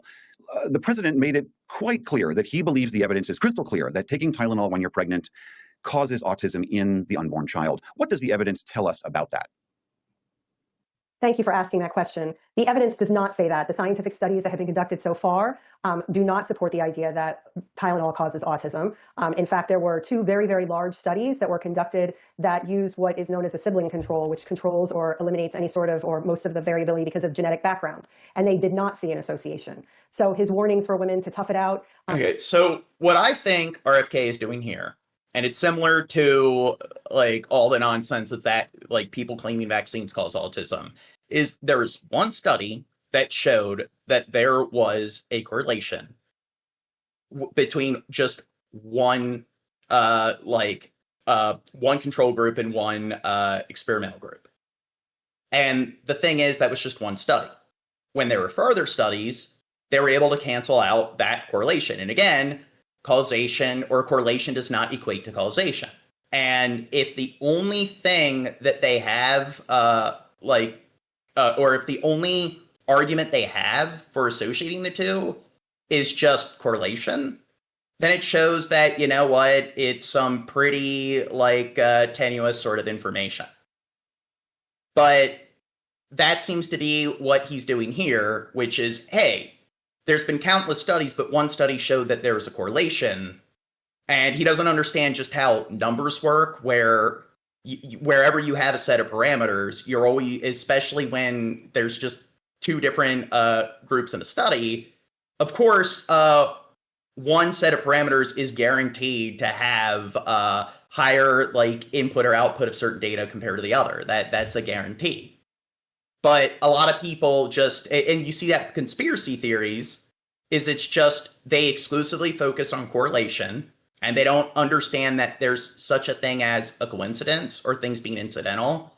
And their mindset is every correlation has to have a causation. To prevent autism in their unborn children are completely unwarranted. Listening to what he cited and what Kennedy and Marty McCary of the FDA said, did you get any sense as to what evidence they're looking at that seems to convince them that this is the case? They did mention in the press conference a study called the Boston, a study out of Johns Hopkins that involved children in Boston. That study was very small, and it actually didn't even measure acetaminophen exposure during pregnancy. It only looked at acetaminophen exposure at the time of the birth. So I'm not entirely swayed by that being the source of evidence for which they're claiming that vaccines cause autism. I'm sorry, acetaminophen causes autism. Jennifer Nuzzo, we know that acetaminophen is prescribed for pain, but it's also prescribed to bring down fevers. What do we know about the risk of not knocking a fever down when you're pregnant? Well, I mean, I think pediatricians generally, when you're talking about when pregnant, certainly fever can be, detrimental, and just simply telling women to avoid it is just not the kind of nuanced, evidence-based advice that. And here's another thing. So kids that have complications during birth, so if they're born post-term, premature, or if there's any other complications, like the mother's really sick while they're pregnant and so forth, then there's a 90% chance that the child will be born or will develop some kind of psychiatric disorder, such as ADD, different learning disabilities, and other type of developmental disorders. So here, it's just they don't understand that, okay, this one medication might show that there is a small correlation, but what happens if they go unmedicated? And then they deal with like the negative effects of dealing with some serious fever or some serious ailment while like pregnant. Well, that's almost guaranteed to result in the child being born or having some sort of developmental disorder. Pregnant women deserve. I'm really reminded of comments that Secretary Kennedy made at a hearing in May when he said, I don't think people should be taking medical advice from me. And, based on what we heard today, I would very much reiterate that statement. Nothing that I heard should be, interpreted as medical advice. And certainly pregnant women should be talking to their providers about how to manage fever. But leaving it untreated, might be detrimental. And just blanket statements about don't use it is just really not based on evidence and also not the kind of... Yeah, it's a case-by-case basis. And somebody should talk to their doctor if they're sick while pregnant before they go about any sort of treatment. Nuanced expert advice that pregnant women deserve. But yet it is very hard to overlook the fact that this is the President of the United States and all of his senior health officials coming out and basically endorsing the idea that one of the most commonly used medications in the country, in the world, I believe, is potentially complicit in autism. I mean, as someone who really focuses on communication and public health, what is your response to seeing that tableau today? Yeah, this was really irresponsible today. First of all, here's pregnancy... the thing too. Does the president just go on camera, go on mic randomly one day and just be like, Tylenol, it does this to pregnant women and the babies, blah blah blah, and everybody just listen? Like, he doesn't. Did he quote one study? Is that what they were talking about earlier? He quoted one study. Well, that's the thing. He didn't really quote anything. He just mentioned, like, yeah, Tylenol has these effects. So he just made these sort of blanket assertions about the medication. And what you'll see with any other president who isn't Trump is that they're going to reference or quote whoever they appointed their head of the Department of Medicine. And usually that person actually is a qualified professional when it comes to medicine, unlike RFK, who has no background. So this is something where Trump is an outlier, whether you're comparing him to left-leaning or right-leaning politicians. Autism, these are all very serious medical issues that require evidence, and nothing that's been done by this. Friend in the chat says autism is a genetic disorder. It has nothing to do with Tylenol or vaccines. Yes, correct. 100%. Administration has been done to kind of produce the sort of evidence that would be required to answer these questions, to establish these links. We saw an earlier report that came out of HHS in which it was clear that, some AI tool was used to kind of falsely summarize the evidence. And I really fear that that's the level of care and concern that's gone into these conclusions. There have been larger, more rigorous studies done looking at the relationship between Tylenol exposure during pregnancy and autism. And that's the other thing. So if there's just one study that shows a correlation, but then there's also dozens of other studies that show that there's no correlation and that they're actually able to determine like what the mechanisms of action are, and they're actually able to determine what all the like hard like sort of formulas and equations are regarding like all the empirical science. Maybe that's what we should focus on more, instead of hyper focusing on one piece of information that's pretty tenuous in just one study. That is selection bias.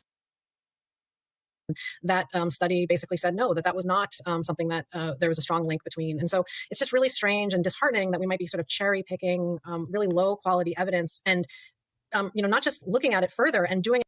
Hey, somebody in the chat says studies always are biased, both sides. No. No. Well, okay, so by that logic, you cannot trust anything. You can't trust the food you eat, the clothes you put on your back. You can't trust anything. This is where there's a gradient.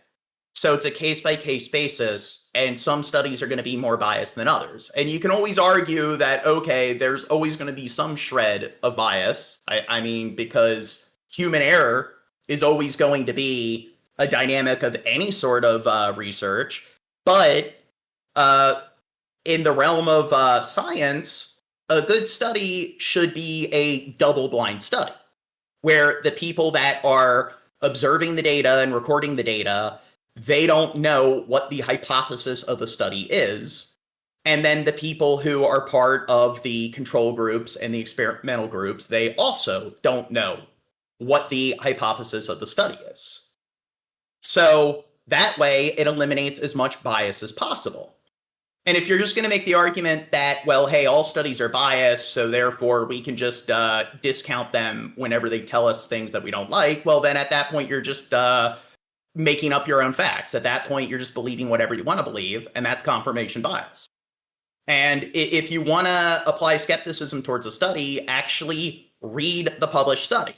Actually look into how the study was performed, look into whether it's peer-reviewed, look into what the pundits had to say who actually peer-reviewed that particular study, and actually read up on other studies to see how the data is compatible or how the data might contrast with those particular studies. But no, what you do is when you hear, like when you're presented with the results that aren't ideal and they don't conform to your worldview, just discount them. Just judge things based on like the title, the premise, and that's it. So when you see a headline that says this just in, this study determined X, well, if you like the fact that the study showed that X is credible, well, I'm just going to accept it based on the headline. But if I don't want X to be true, or if I don't want X to be verified, I'm just going to assume that the study is biased or the study is flawed. It could be flawed, therefore it is flawed. Yeah. And what dirt? I was going to say, Porgy, our friend in the chat, says Harvard Dean was paid to testify against Tylenol in 2023, 2 years before the study's publication. Dean Baccarelli, I'm going to assume that's how that's pronounced, was paid approximately $150,000 to serve as an expert witness, where the judge concluded that Baccarelli had either cherry-picked or misrepresented the study results, and that his conclusion was unreliable. Yeah. Yeah, I saw that. Everybody in the chat, if you haven't yet, hit the like button on the stream. We're doing really good. We're at 68 likes right now. Hit the thumbs up. It helps the stream do good, guys. I think you might have to double tap on the screen, or if you look in the top right corner of the stream and see 3 white dots, click the 3 white dots and then give it a like. Trump has just ordered, apparently, the full force of the military into what he called war-ravaged Portland, Oregon. Now, he says that ICE facilities have been under attack. We saw that horrific attack in Dallas the other day. We keep seeing, my media is just full of footage of ICE vehicles being surrounded, ICE officers being attacked, facilities under siege. If these cities and states where this is happening don't go along with this, this seems to lead to a real sort of, well, it almost sounds like the Democrats might be having an insurrection, John. And I know we're not supposed to say that about the Democrats, but that's what it feels like. Well, I think that's the name of the law, isn't it? The Insurrection Act. Precisely. So this is a complicated subject. The circumstances under which a president can send military force inside the United States are narrowly circumscribed. And so you have the Posse Comitatus Act, which says normally he can't do it, but there are exceptions. And then you have the Insurrection Act that authorizes him to do it in certain circumstances. I think Trump's strongest case for using federal forces to preserve. Okay, so I do know that when the National Guard is deployed within certain states, that there's supposed to be some cooperation with the governor, the government of that state, and signing off on like the National Guard being deployed and like the president. So that does fall within the realm of like the 10th Amendment, where there's supposed to be a separation between like, state, like, I guess state policy, federal policy, and much of the 10th Amendment is associated with this. So you could make a good case here that Trump, what he's doing is unconstitutional. Order is when federal employees and federal installations, federal buildings, and so on are under attack. And that is clearly the case with regard to ICE across the country, and it's clearly the case with regard to ICE in Portland. And so I think Trump has a strong case to send military forces to bring order and to protect these federal employees who are just trying to do their jobs. Now, John, we have a segment on the show sometimes we call Instant Karma, which is where we see some crazy character has done something or other, and a moment later it catches up with them. This is a case of delayed karma, where remember all that during BLM, all those people taking the... Okay, here. The 10th Amendment states that any powers not explicitly given to the federal government by the U.S. Constitution, nor prohibited by the states or reserved to the state or to the people, ratified in 1791 as part of the Bill of Rights. It serves to define the principle of federalism, ensuring a balanced power, limiting the federal government's authority, and protecting states' rights. So, of course, it's a lot more complicated than that little paragraph right there. But here, when Trump is deploying in the National Guard without the involvement of the governors of those particular states, that I don't know, it's kind of hard to say that it isn't unconstitutional. Knee to BLM, including amongst them with some FBI agents. Well, it now turns out the FBI has now decided to fire those agents who were photographed during the protests in Washington that followed the 2020 death of George Floyd. So it took a while, but there they are kneeling at this kind of... That was a weird period, John, all that kneeling stuff. But they've now been sacked, not before time, I would have thought, John. Rowan, some people may wonder, why exactly should they be fired for participating in these George Floyd demonstrations back in 2020? And the answer is that the entire point of those protests was to claim that American law enforcement is racist. That was the entire idea. Yeah. In fact, George Floyd was a career criminal who had a 3 times lethal dose of fentanyl in his system when he died. Race had... Okay, so this is where, again, it shows that people on this side of, like, the political spectrum, they really like their black and white, all or nothing thinking.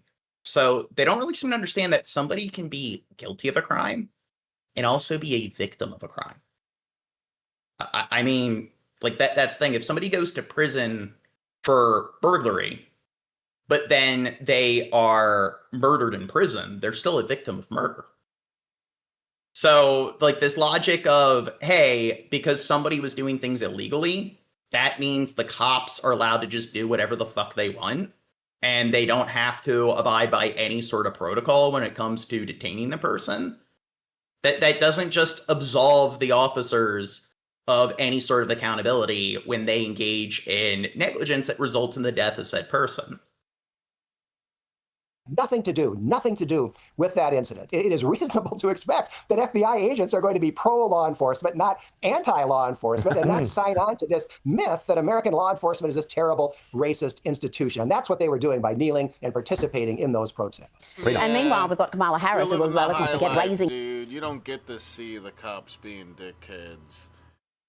You're too busy living in your mansion, living your fancy-pantsy life. Probably don't even drive your own car. You probably have somebody do it for you. Probably have somebody get your groceries for you, all that crap, and you've never experienced a cop being a fucking douchebag and taking advantage. And like they can the because of thing their is, power. I will say that in a lot of cases where police brutality makes national headlines with George Floyd, and George Floyd 100% was a victim, but in the cases that do get a lot of headlines, usually the person is also guilty of a crime as well. They're being detained after engaging in a crime. But there are countless cases of a person being murdered or subjected to brutality who aren't engaging in any crimes at all. Like they're around the time that like the George Floyd, Michael Brown cases took place. There are scenarios where there was a guy in his car that the cop pulled him over. And then he was following protocol. He told the cop that he has a firearm, like he was doing what he's supposed to be doing, and the cop just shot him in the fucking arm. So there are countless scenarios where cops have murdered people who aren't breaking any laws. And like it's not hard to find like countless cases of cops just engaging in excessive force, cops just being on power highs. Like, what about that cop where it's not even just about race, where there's that old woman who weighed like less than 90 pounds who had dementia, and the cop like broke her fucking arm, dislocated her like arm from the socket, and he was enjoying it. He watched the footage and he thought it was hilarious what he did. So, you know what? There's a pretty bad element of people who are attracted to police work. And here's some statistics. Like, statistically, if you're married to a cop, you're more likely to be a victim of spousal abuse than if you're married to somebody of any other occupation. So it seems like the kind of people that become cops also like beating the shit out of their wives and children. And I mean, that's a statistic. That's hard data. I mean, police officers also, it's like they have one of the highest percentages of psychopaths that are like enrolled in that field of work. So, you know what? It's not the best element of people that are attracted to police work. And you know what? Acting like somebody who, or a job that gives people a decent amount of power, that's not going to attract people who are attracted to having power and authority over other people. You're just delusional. And it's just, you know what? We live in a fucked up world. Look at human history. It's full of just corruption and people abusing power and authority when it's given to them. So this logic of like, yeah, people who become cops aren't just the kind of people who are likely to be power trippers. So we don't need to keep that in mind. And we don't need to have like provisions, parameters in place to try to prevent that or to filter out that sort of bad element. No, let's just put blind faith in that sort of fantasy of the overwhelming majority of people who become cops are doing it because they're just heroes and they want to serve their community. Yeah. I'm just going to say you're delusional if you think that the majority of people who become cops because of altruistic reasons and because they want to help people. Most people who become cops because they like having a badge, they like having a gun, and they like being able to tell people what to do. And if people don't do what they say, they can bash their head against the fucking pavement. Yeah, and real quick, somebody in the chat, what did they say? They said, let's talk statistics about black people. Yeah, you know what? Let's talk about the fact that they get wrongfully arrested. Well, statistically, they are more likely to live in poverty. Well, not only that, statistically, regardless of race, we know globally, this is something that's universal, that when you have a large amount of people living in poverty in a densely populated area, crime rates start to soar. So this isn't something that is exclusive to Black Americans. And if you look at like this sort of wealth disparity and why there are far more Black Americans living in poverty compared to white Americans, there was this thing that existed not that long ago. I don't know if you've heard of it. It was called Jim Crow laws. Yeah. And before Jim Crow policy, there's this thing known as slavery. So there are people alive today that grew up during the Jim Crow era. And when it comes to like some shift in those sort of like dynamics when it comes to wealth disparity, it's not going to change overnight. It's something that it's probably going to take multiple generations for that sort of economic displacement to be addressed. Well, so this attitude of like, hey, they were subjected to segregation for like close to 2 centuries, but then in the span of just like 60, 70 years, once they were given equal rights on paper in the 70s, yep, all of the disparity just magically goes away. It's that simple, and it's that immediate. And here's another thing. It's just like a big problem with those stats that person is talking about is, like you just said, cops are very fucked up. It's just a fact that you know, it doesn't mean all cops are fucked up, but just you're more likely to be some dickhead, probably some bigot and so forth if you're a cop. And this is a fact. In the U.S., Black Americans are significantly more likely to be wrongfully convicted than people of any other race.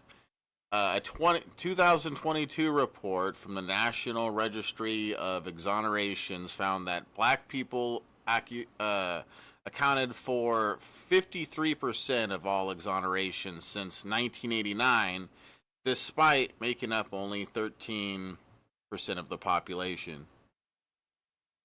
That's what I was talking about to the person in the chat. Whoever that, I forget what their name was.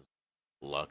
Oh, and somebody said, boy, don't talk global, talk U.S. history and practice. I did discuss the U.S. history and practice. I discussed global variables, and then I discussed variables that are more like focused on our own country. But I guess you just weren't paying attention. Bail money for some of these lawless thugs who were rioting back in 2020. She's on a book tour, John, and she is just saying the most insane things. She's calling Donald Trump a communist dictator, an emperor, and she's claiming, without being challenged, that her election that she participated in was the closest in the 21st century, that she came within a whisker of winning. Can you just fact check for that for us, please? Okay, next vid. All right, meanwhile, President Trump wants Bagram Air Base in Afghanistan returned to the U.S. It was lost to the Taliban during the Biden administration's disastrous withdrawal 4 years ago. Lucas Hamilton is in... I'm here. I'll agree. Biden did a terrible job withdrawing the troops from Afghanistan. And I think every single presidential administration that coincided with the war, they all did a terrible job. I think Obama didn't follow through with his campaign promise of withdrawing the troops. And I think that he got us involved in a far greater number of military boondoggles overseas. Bush, of course, got us involved in those wars to begin with. That definitely did not help bring more stability to that part of the globe. And then as things were coming to an end, Biden did a terrible job withdrawing the troops. So, but hey, clearly I'm just completely biased in the favor of my side. Washington with those details. Hey, Lucas. Good morning, Charlie, Rachel, and Griff. President Trump issuing a new warning to the Taliban, promising harsh consequences if Afghanistan does not return Bagram Air Base to the U.S. military. The president posting this, quote, "If Afghanistan doesn't give Bagram Air Base back to those who built it, the United States of America, bad things are going to happen." Well, Bagram was first built by the Soviets back in the 50s. Later, it was expanded. Okay, now, didn't Trump say that he wasn't going to get involved? And I mean, the Taliban, since we left, the Taliban's been having a lot of problems. They've been, like, not only has Afghanistan's economy, which it's never been that great, but its economy completely plummeted once they made it illegal for half their fucking population to work because they outlawed women working. But there's another faction in that region that is at odds with the Taliban, and they're involved in a massive ground war. And do you know what that other faction is? ISIS. ISIS and the Taliban are currently at each other's throats, and they're involved in this very significant ground war with one another. So the Taliban's got its hands tied. I don't think we need to get involved there. I think that neither of those two groups are much of a threat to the U.S. They're more of a threat to each other now.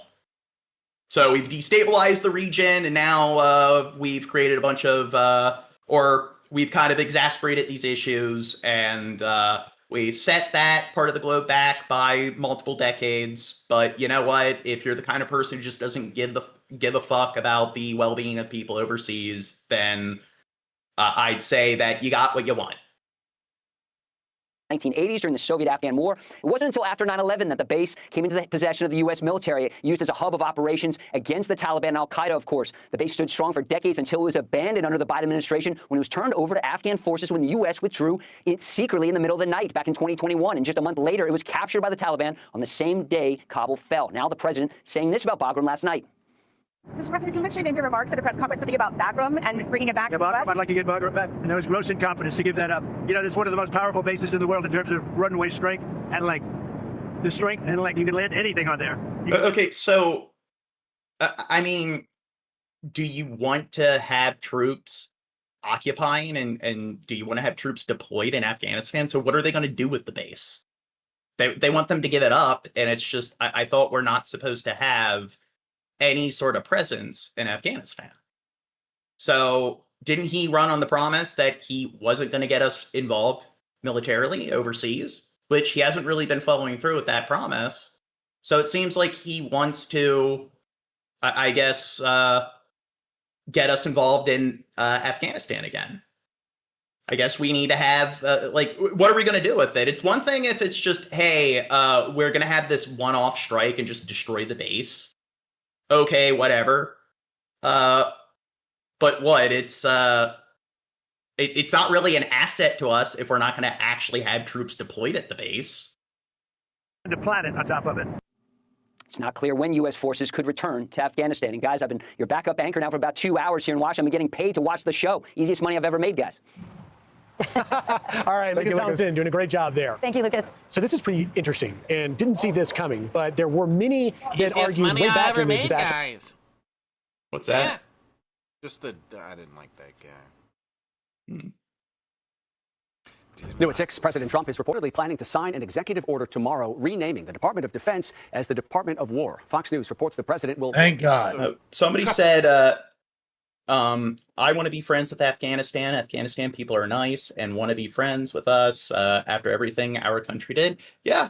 And the thing is, when it comes to the Taliban, they make up a very, very, very small percentage of the population of a whole. It's the same thing with like Gaza, where you'll talk to idiots and you'll ask them like, how many people in Gaza do you think are actual Hamas militants? And they'll be like, oh no, 50%. Yeah, 10%, 50, and it's just the most militarized countries on the planet, have 1%, 2% of their country involved as active military personnel. And if anybody actually knows their geopolitics when it comes to this, then they would know that it's incredibly rare for it to even get in the single digits of a country's population actually being I guess involved in some kind of military group or paramilitary group. So most people in Afghanistan have nothing to do with the fucking Taliban. And you know what? There's a lot of journalistic coverage where they've gone in, they've interviewed young boys that think that, you know what, they think women should work. So I think it's the majority opinion of people in Afghanistan that women should be allowed to work. And the Taliban does not equate to Afghanistan as a whole. But of course, there's a lot of people where, nuance is something that they just don't comprehend. Out the proposed name change tomorrow. It would require an act of Congress to change the name of a cabinet-level department, so the order will reportedly call for using the Department of War as a secondary title for the Defense Department. It will also instruct Defense Secretary Pete Hegseth to propose the legislative action to make the name change permanent. In other headlines coming out of the White House tonight, the Trump administration has asked military lawyers to volunteer to work on asylum and deportation cases in 6-month-long assignments. Also, the Justice Department has reportedly opened a criminal investigation into Federal Reserve Governor Lisa Cook into claims of mortgage fraud, claims that she denies. And the Wall Street Journal reporting tonight the Trump administration is gearing up to begin renegotiating the country's free trade agreement with Canada and Mexico, known as the USMCA. Okay, let's get to the next playlist. Talk to the chat. Howdy, Invade partner. Portland. Yes, do it. Portland, Utah. Do it.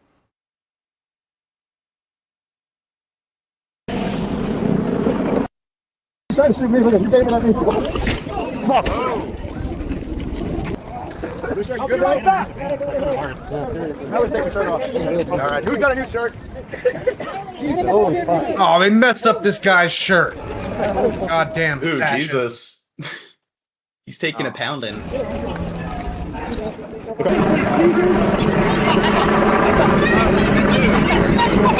never wanted to join ICE. I didn't realize they messed up baseball guns.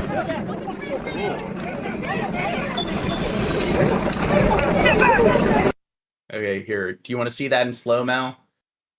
Yeah. Let's see the takedown. Get down! You're not the same ethnicity as me! Get down! Mute it. Mute it.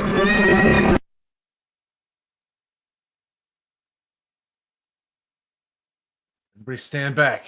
Stand back. We'll shoot. Oh, get him. Get him. Yeah. Yeah. Oh, man. The guy didn't even look like he did anything. Well, it's just what I don't know. It seems like they have 3 dudes there. They can't put his arms behind his back and handcuff him. They have to do like some kind of football sort of tackle. Yeah, there's not even an attempt to like put your hands in the. I don't even know. And the thing is, I agree that okay, he shouldn't have been going hands-on attacking the ICE agents, but it's just them running up and tackling him like that. He could have hit his head on like the guardrail right there, and that could be lethal. So, I mean, there is protocol when it comes to restraining people and apprehending people, but it seems like the kind of mentality they have is like, if the other party shows any disorderly conduct at all, they can just bash their head against the pavement. You deserve the death penalty for disorderly conduct. He may not have been attacking anyone, but that guy was standing way too close to the other guy's boyfriend. Yeah, it's like they're cops that feel like they have even more authority or something like that, you know? It's like they're already the douchebag cops, you know, like you'd expect, but just a little amped up. This They is feel Trump's brown special. shirts. Just some brown shirts. Well, Yeah. there was that one protest a Badges. few years back where there was an old man, he was like in his 70s, and he was just standing in front of like the platoon of officers, just mounting off at them, and the one officer in full like body armor, full riot gear walks by and just pushes the man to the ground, and he hits his head and dies. And of course, he didn't face criminal charges, and it's just, why did you need to push like some 70-year-old man off his feet? I don't think you were in any danger. So this fact that or this dynamic where they don't have to apply any sort of cadence, it's just, why is it only law enforcement officers that aren't expected to do that? It's in mental institutions, you have people who are just like fucking tiny. Like, you have nurses and stuff, they're trained to go hands-on and restrain like unstable, schizophrenic, nonverbal patients that are twice their size. And they and that's the thing. And if they injure one of the patients, then those facilities can be shut down. So they have to go out of their way to be as delicate as possible. But it seems kind of odd that when you have all of these large, like, sort of brutes and full body armor and everything, they don't really seem to be able to abide by any basic, like, level of due diligence. They just have to slam people onto the pavement.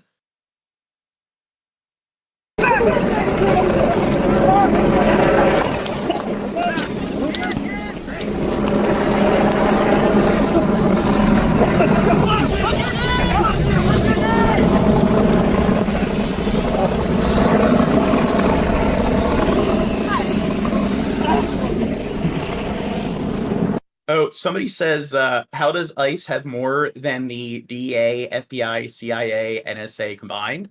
Oh, because they have low standards. They're lowering the criteria for what one needs to work for ICE, and there you go. They're building the numbers of like the U.S. federal government's toady department. It's not even about like immigration and customs. It's about just having a paramilitary force that does what Trump wants. All right, guys, we're out here on ground in Broadview, Illinois, just right outside Chicago, where ICE is firing and tear gassing people indiscriminately. John's been hit with tear gas. He's getting his camera rolling so y'all can see how the situation is looking like out here. That's crazy shit, man. Next vid. Immigration authorities say an ICE officer has been relieved of his current duties after he was caught on video shoving a woman into a wall, then pushing her to the ground. It happened inside an immigration courthouse in New York yesterday. And before we play this... Oh, now here's the thing. If she wasn't cooperating 100%, then it's 100% her fault because, again, no nuance. It's just black and white. If one side isn't completely in the right, it absolves the other side of any accountability. I mean, hey, she insulted the agent. So if the agent gouges her eyeballs out, well, hey, it's her fault for being disorderly. We do want to warn you, it's disturbing. Adios. Adios. Adios. Did you see her put her hands on him? I don't think I saw any contact. Went back a little too far, but yeah. Yes, warn you, it's... Adios. Adios. Yeah, she's pleading. Yeah, she Oh was, God. She touched his ribs. He's ticklish. That's assault, John. Just You didn't slightly consent to that. brushed her hand against his hand slightly, He was assaulted. The poor Now, guy. here's the thing.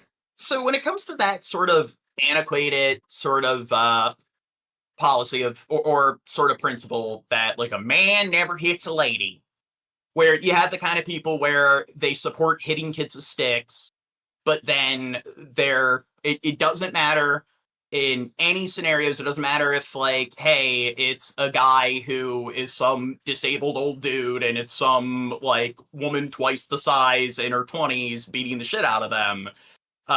It's just, no, it's never okay for a man to engage in any sort of physical, like sort of confrontation with a woman.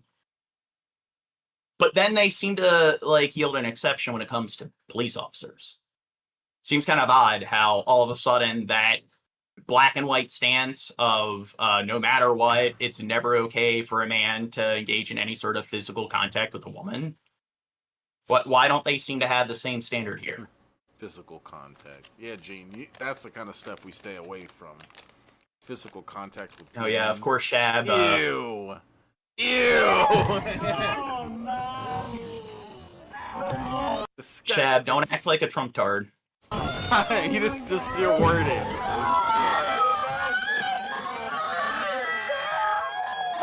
All right, mute it or play it at normal speed. Yeah, Gene. Look, do you find that We to need- be we like need very dirt to unsettling, run Dirt? Yeah, it's the howling of hell, John. I hear the screams of the damned.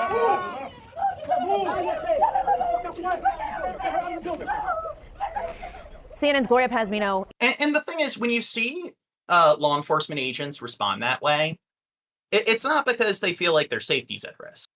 It's because they feel like somebody's challenging their authority. That's it. And you see all these scenarios where cops will arrest somebody who's just giving them attitude. The person isn't being violent. They're not being aggressive. It's not like they're yelling and screaming. But then they'll arrest them. And then the only charge that the person faces is resisting arrest. And it's just, well, in all these scenarios where the only charge is resisting arrest, doesn't that kind of require some other charge to go along with it? It seems like what were they being arrested for to begin with? If their only charge is resisting arrest, then that means that they were falsely arrested. And a lot of times it is just police officers mad that somebody is giving them attitude and isn't kissing their feet because they're weak. And I think that's a sign of weakness when you can't control yourself, you can't resist the urge to assault somebody because they're mouthing off to you or they're challenging your authority. They're just a bunch of fucking mindless apes. That's what fucking like these toadies, these law enforcement officers are. He's joining us now with more on this. That video is indeed quite hard to watch. Gloria, there's also children standing very close to her and behind her. What more can you tell us about what's happened since this happened? Yeah, they're the children of this family, the children of this woman who in this video can be seen essentially pleading with this immigration officer. When you listen and you watch that very disturbing video, you can hear that she is asking the officer to take her instead. And she's trying to explain to him that if her husband, who's just been taken into custody by immigration officers, is deported back to Ecuador, their home country, he risks being killed. That's exactly what unfolded in immigration court here in New York City. Now, okay, so they're here illegally. Now, here's the problem. It was technically illegal if you were living in Nazi Germany and you harbored a Jewish refugee and didn't turn them into the Gestapo.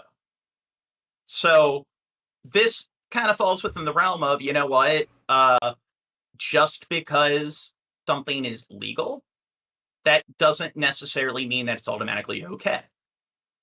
Same thing with something being illegal. That might not necessarily mean that it is the more unethical sort of action or the more unethical policy compared to some kind of legal alternative. So do you think that if somebody comes here illegally because they're fleeing some kind of like persecution from another country and sending them back, it's almost guaranteed that they'll be killed? Do you think it's ethical to sign off on their death penalty because they broke the law of coming to another place illegally? Well, what if they're a criminal who's trying to escape the death penalty, John? You mean like the Jewish criminals in World War II that were trying to escape the death penalty for simply just being Jewish? We don't know. Is he? Like, I mean, here's the thing: wasn't Rosa Parks technically breaking the law when she didn't get up from the front of the bus? I mean, the cops were they being like heroes, civil servants by arresting her? People can make that argument that, well, she was technically not abiding by the law. And of course, these people care about legality. It's not like they're inconsistent. And when Trump does things that are illegal and is found guilty, all of a sudden they don't care. But if somebody is fleeing to another country to escape death, well, there they really care about the law of them coming here illegally.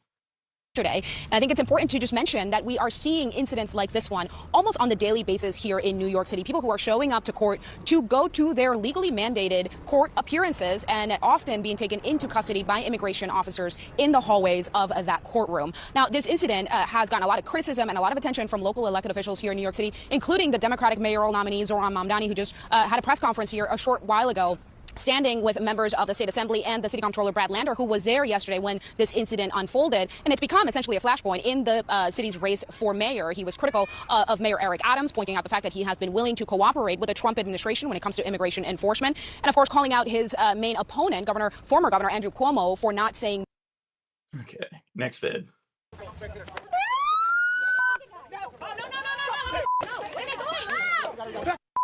Yeah, shove that bitch to the ground. Here, I'll mute it for you. Thank you, God. Oh, God, I can't see the... Slow it down. Now rewind all the way to the beginning, John. We missed 5 seconds of context there in slow motion that we're going to need while this woman viciously attacks this ICE agent. Look, oh, she's...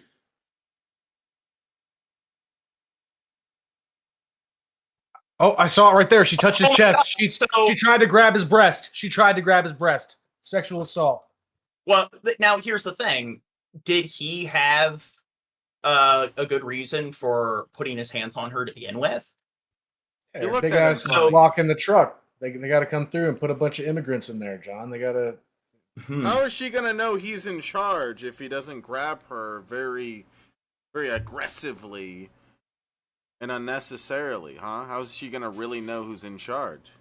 Now, based on all the, men that we've seen in all these videos in this playlist, when you look at that statistic that if you're married to a cop, you're more likely to be a victim of spousal abuse than if you're married to somebody of any other occupation, do you think these guys give off the vibe of people who probably lack any sort of self-control, and if they get infuriated, they just decide to hit and strike their spouses and their children?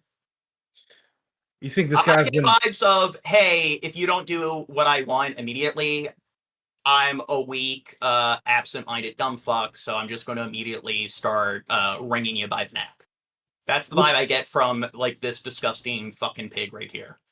Which do you think he was more excited for ever in his life? Christmas Day as a children, or for the moment he was finally able to take Christmas when he was a children, or when he finally got the moment in his life to slam a big white liberal lady on the ground? Which do you think caused more clearly excitement? here. I mean, who needs video games as a Christmas present when you get to live out your fantasies? He's been waiting for this. Okay. This guy. Oh my God.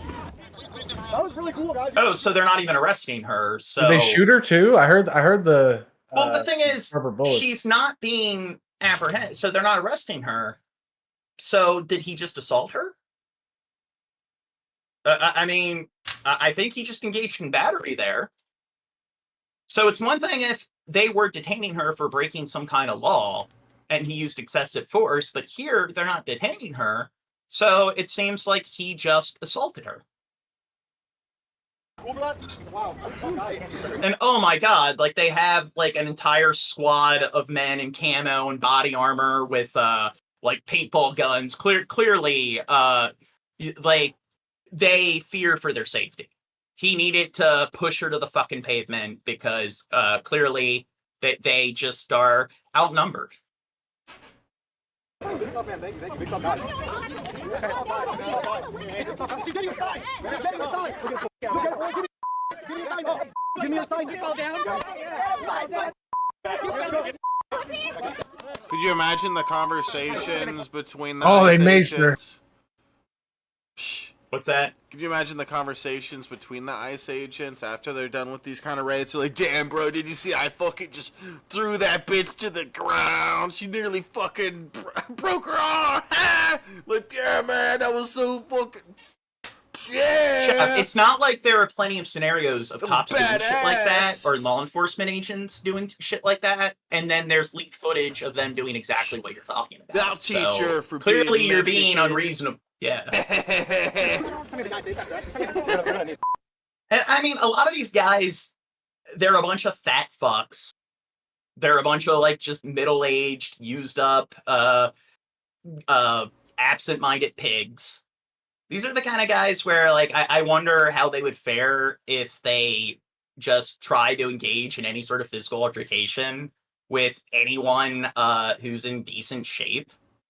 Because I'm pretty sure these are the kind of people where anybody who takes care of themselves could probably beat them to a bloody fucking pulp.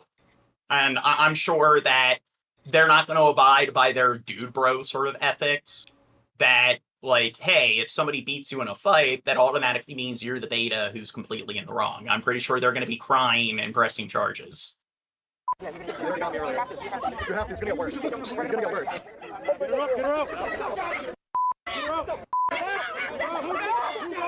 We're not threatening anyone. We're not threatening anyone. We're not threatening anyone. Dude, look at his fucking stomach. Dude, like, if you take the mask away, do you think this guy is, like, some kind of, like, prime alpha? Or whatever, he's the kind of guy that goes to the gym often. He looks like some, like, LARPing fucking neckbeard. Move out! Move out! How is she supposed to move? Let's go!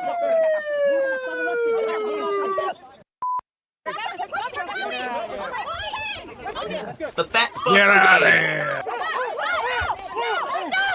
Oh, whoa! Why are they choking her? Why the fuck did that happen? Like, again, do they go through any sort of training when it comes to how to, like, restrain or arrest any people in question? Because it seems like, I don't know, are they trained to put their arm around the person's fucking throat? I'm pretty sure that there are a lot of notable risks if you try to detain somebody that way.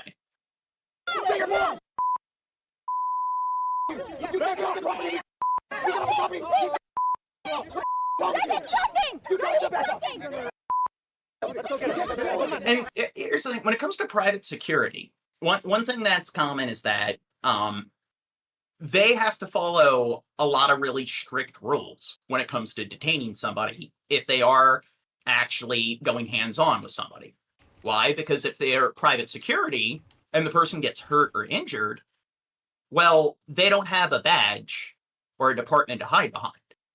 And when you look at, like, the methods they go through, like these private sort of security firms where it's just you shouldn't try to detain the person by yourself. You should always try to have one or two other people present, and it's like each like person grabs them by the arm, and it's there's this whole process of do's and don'ts, but it seems like they just do whatever the fuck they want. It seems like there is no, like, sort of procedure. It's just shove the person to the ground, put your arm around their fucking throat. Back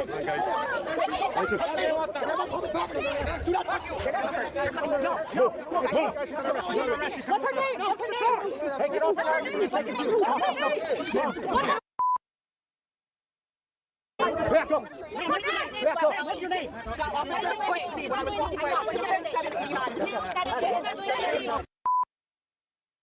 You! Fuck you! Fuck you! American. He's exercising his 6-word vocabulary there.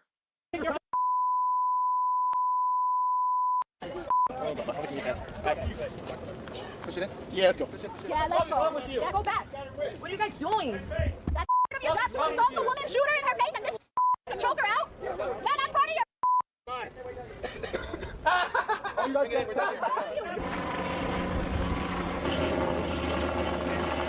Oh God, don't you think they're having fun playing soldier?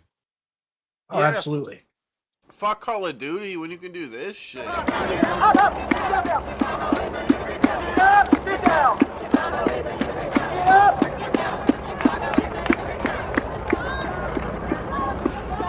unreasonable searches and seizures to not be violated, and no warrant shall issue but upon probable cause, supported by the oath of affirmation, and particularly describing the place to be searched in the Okay. Next bit. Protesters clashed with federal agents this morning outside the Broadview ICE processing facility. But the mayor of Broadview is now asking Homeland Security to dial back the tear gas. WGN's Angelica Sanchez, live for us in Broadview. Just use a little less tear gas, please. It's all. It's I don't think it's just tear gas that they need to show restraint with. Where You're making us cry. Calm down. That's right, guys. Well, it's certainly much calmer now, but earlier today, a very tense situation as our crew saw some protesters being sprayed with pepper balls, other protesters detained by ICE, though it's unclear how many were actually... Okay, and here's the thing.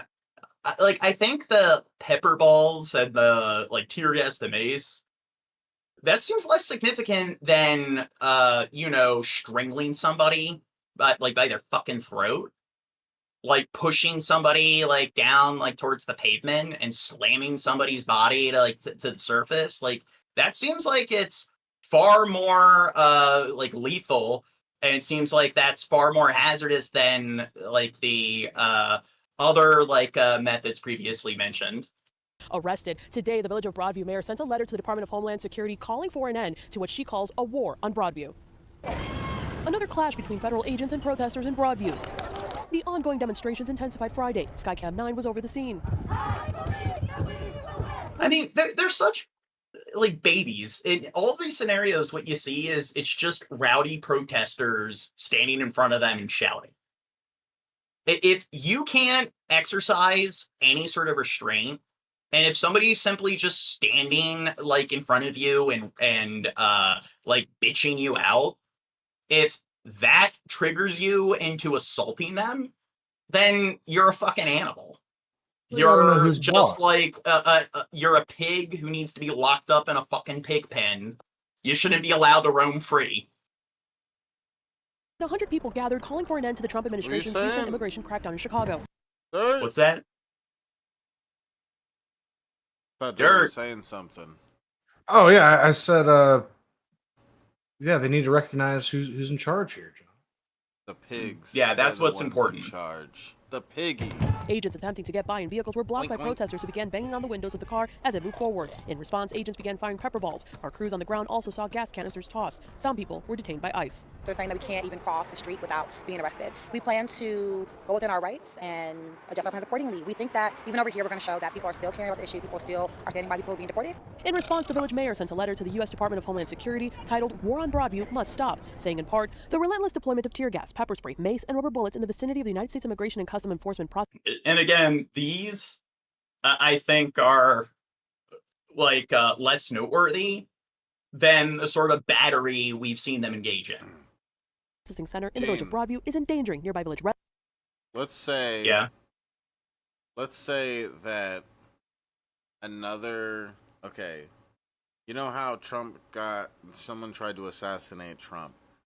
Imagine if an illegal immigrant would have jumped in front of that bullet and got struck. You think all the conservatives will all of a sudden like illegal immigrants? No. I honestly think as long as it got pushed enough, that's how the narrative would go. They would completely turn around on. Well, if Trump told them to love immigrants now, then they would shift their views because a lot of them are just Trump fanatics. When those brown people jumped in front of me and saved me. I love them. We must all love them now, guys. Well, They're here, I actually gotta take good. a piss. Talk to the chat. I'll be back. Really? Kimberly makes a good point in the chat. She says, if Jesus loved John so much, then why did he give him lupus? Well, that's a good point. Yeah, Because that's he knew true. John would go on to be a disgusting lefty liberal. So they Yeah. gave him lupus, so he could be piece of shit. liberal lupus. Liberal lupus loser. We should change the podcast name. The liberal lupus losers. Yeah. That's perfect. Fuck PPP. We could be LLL. Yep, 3 L's, dude. Take the L's. Yeah. Take the L's, dude. So everybody that's here, if you haven't yet, hit the like button on the stream. Help the stream out. We're at 86 likes right now. We're trying to get to 100 likes, guys. You think we could do it? Even if you love to hate us, if you like the stream, it will share this stream with more like-minded individuals. And it will bring them here so you have more people in your corner talking shit about us. Let me look at the poll. So we have 539 votes on the poll, and no is winning on the "Is Trump a bad president?" poll. So we can tell most of the kind of people that are coming through here. Well, it's very close, which just goes to show you just how right everyone is. Yeah. I guess we can end the poll. It's official. He's good, guys. He's doing a good job. It says right there. It says right there. Wow, we should have kept it going, dude. 540. That's good. Sean P says, "You two seem cool. The dude who left to take a piss is annoying as fuck." Yeah, we agree. Fuck him. Guys, type 1 in the chat if you don't like the guy that left to pee, guys. Come on, guys. We need ones in the chat. Yeah, who's on our side? Yes. Who's ours? What's so wrong with John? What's so good about us? You know, maybe just everything. We don't talk as much. Oh, he's back. No, shut up, guys. Shh. Press 1 in the chat if Gene's awesome. Cheers. Cheers to Gene being awesome. Yeah, I'm the greatest, ain't I? Residents and harming Broadview police officers, Broadview firefighters, and American citizens exercising their First Amendment constitutional rights. She says the agency has illegally constructed a gate in front of the facility, preventing the local fire department from accessing the area. Yeah, John's trying to be just like Tim Pool. That's what he's going for. Yeah, we have a lot of similar views and everything. And in fact, you are making war on my community, and it has to stop. You have to dismantle the fence. You have to stop putting our residents, also both paid by Russia. Firefighters. Yeah, because that's why I'm highly critical of Russia.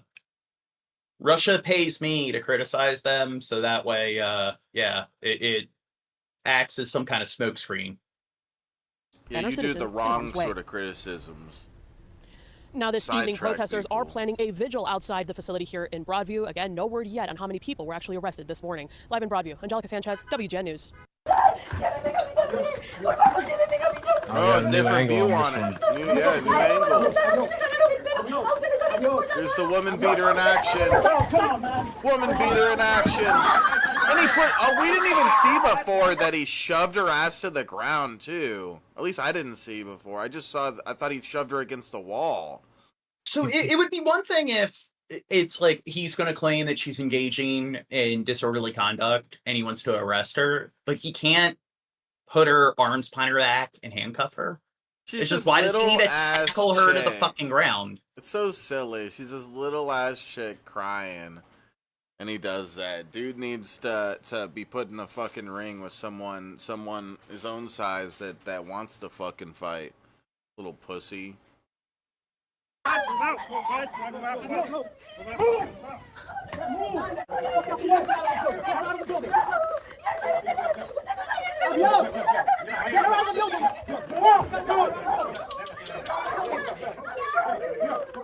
Yeah, shove her kids too. Well, and that's the thing. It's just, if somebody who wasn't a cop just shoved a 6-year-old, a 12-year-old to the ground, if somebody slapped somebody else's kid across the face, I think it would be pretty bipartisan. People would agree that it's like, oh, they're a disgusting human being, but it's okay for cops to do it. And like I said, the attitude of like a man never hits a lady, it's just, you'll see scenarios where cops are like slamming 80-pound 14-year-old girls to the ground. And it's just, for some reason, like, that sort of principle just magically, like evaporates once it's a police officer doing that.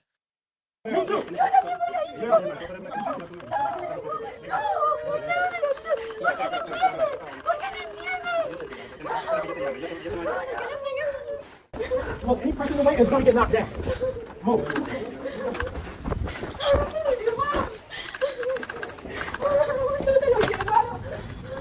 What is she doing? I mean, maybe she just doesn't know her way around the building, but that back and forth was stressing me out, and I wasn't even involved in the situation. She didn't know where to go. Yeah, well, it's a good thing they had an entire platoon of dudes there. Was a woman to the ground in New York's federal very building. strong.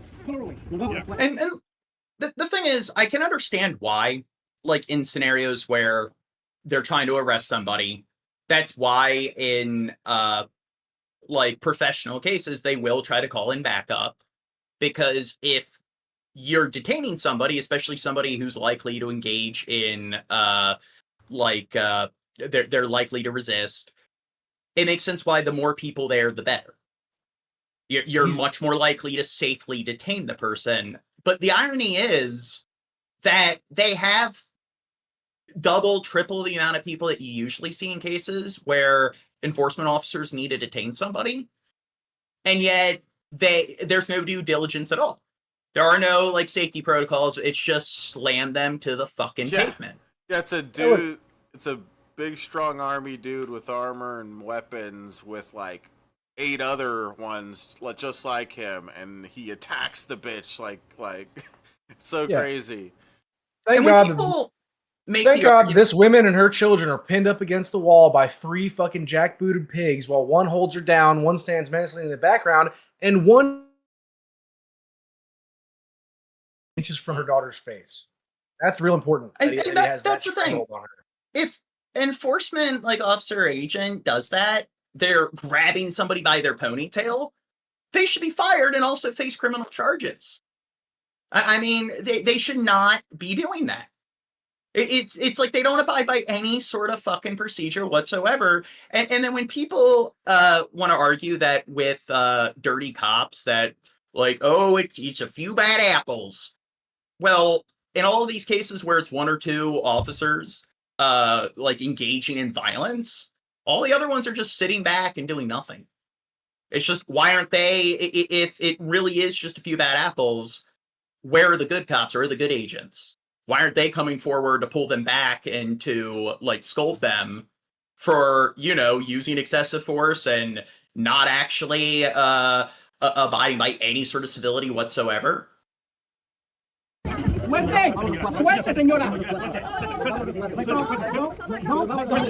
So the video shows this woman desperately clinging to her husband with a little girl caught in the scuffle there. Agents are pulling the woman's hair as she yelled in Spanish, "They are going to kill him," referencing her husband who was trying to be taken away there in the gray shirt. Now, the woman was tackled by an agent, and New York City's controller, Brad Landers, shared the video and says the woman did not pose any threat. Now, okay, so it's just any threat. It hadn't touched the. I need to slow it down here and then mute it so Dirt's ears don't bleed. So right here, when they're trying to detain him, it's like there's 2 guys. Why doesn't the one dude to our left, why doesn't he grab him by his other arm? Like, each person should grab one of his arms, and they need to get him in that kind of like dual hold. Strength.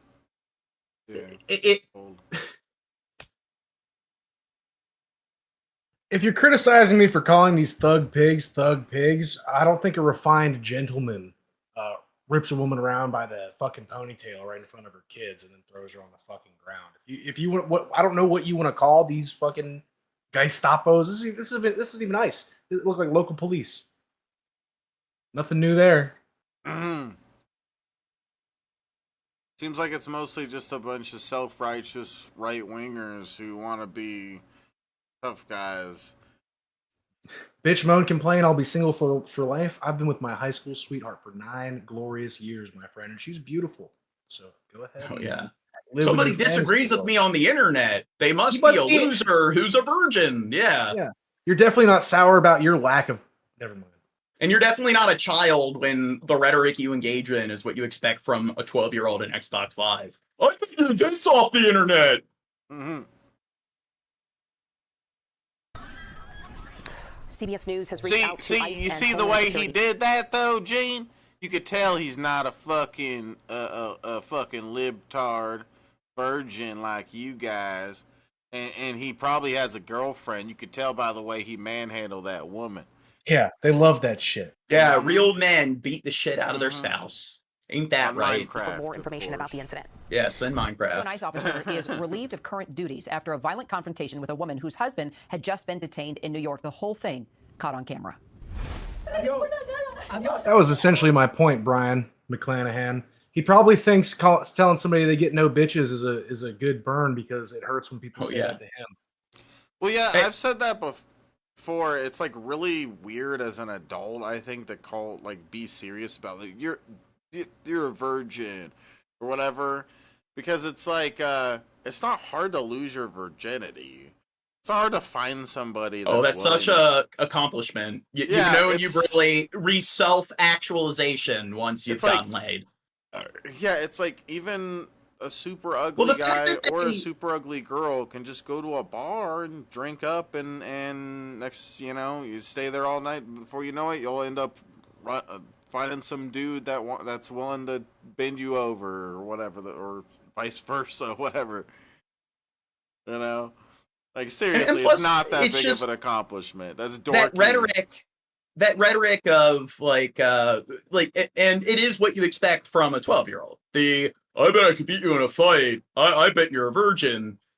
Do you, when you think of people who are well educated, like when you think of somebody who has a PhD, somebody who's a medical doctor, somebody who's a lawyer, an accountant, do you think that's the demographic that if they disagree with somebody, they use you're a virgin? Or do you think it's some bumbling, dumb fuck illiterate redneck who peaks working at a 7-Eleven? Yeah, it's like, and if you want to, the thing is too, to say to any of us that we look like we're virgins is kind of funny, because we're all not real young and everything. I don't even know. I'm 34. I don't even know what you're. Well, you're an old fuck, Shab.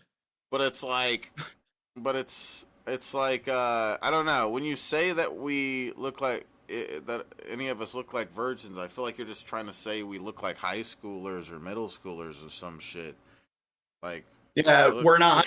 We don't look like some hillbilly like them who's missing half their teeth and they're over 300 pounds. Decently young and stuff. So we must be virgins. Because that's what betas do. Betas eat a healthy diet and get their recommended daily steps in their routine. It's the alphas that are fat fucks that sit on their recliners and watch Fox News. Dirt, did you get your daily steps in? Well, that's the thing. They'll mock things like fitness and living a healthy lifestyle, and it's wait, don't you insult anybody on the internet who disagrees with you with being a neckbeard? So it's just, do you want people to have a healthy, active lifestyle or not? Because it seems like you're a loser virgin if you take care of yourself, but then you're a loser virgin if you don't take care of yourself. It seems like they're just completely scatterbrained and they don't even know what they're saying. All right, just accept the fact that you're a loser virgin, John. Loser virgin Jane. Yeah, the woman was taken to the hospital to be treated for possible head trauma. Immigration reporter Armando Garcia joining me now. Maybe that's why you don't just slam somebody down on the floor, because they can suffer from things like head trauma. Now, so Armando, what happened? So when they say relieved of current duties, does that mean he was just resigned, not reassigned? They sent him somewhere else. They say, "Oh, here you go manage one of the detention camps." Have some new duties. Yeah, a lot of times they'll just reposition them, or they'll get suspended with pay, or they'll be fired and they won't receive any sort of criminal charges. And I think that if somebody does something like that, they don't follow protocol and they slam a woman to the fucking surface and give her some sort of traumatic brain injury, they should have a criminal record now and they should be spending some time in prison. Well, Kira, I can tell you it's very stunning to hear DHS openly condemn the actions of this officer. So far, DHS has been very supportive of how ICE agents have conducted immigration arrests, but clearly they saw something in this video that was alarming, and they're now conducting an investigation saying, quote, the officer's conduct in this video is unacceptable and beneath the men and women of ICE. The video shows several agents surrounding the family, attempting to detain the husband, who appears to be very confused, telling the officers that he's doing nothing wrong. You can hear a lot of shouting, a lot of pushing and pulling there. And then at some point shortly after, we see that violent confrontation between the woman and the ICE agent. The woman shoved against the wall, pushed down to the ground as her children look on. New York City Comptroller Brad Lander says that, you know, this is a family that should not have been detained in the first place. Certainly, he's been no stranger to this building. He's been there accompanying other migrants to their immigration hearings, but nevertheless, that's what we're seeing, and that's DHS's response as of now. Well, is there a chance that this officer faces criminal prosecution? Well, a spokesperson for Congressman Dan Goldman's office tells me that they're exploring the possibility of doing that, so we don't know yet. What I can tell you is that this building, 26 Federal Plaza here in New York City, has really become the epicenter of the Trump administration's deportation agenda here in New York City. We've seen... Oh, this one's good. So talking about them, this is Maryland, talking about them being poorly trained, look at how this guy handles his firearm.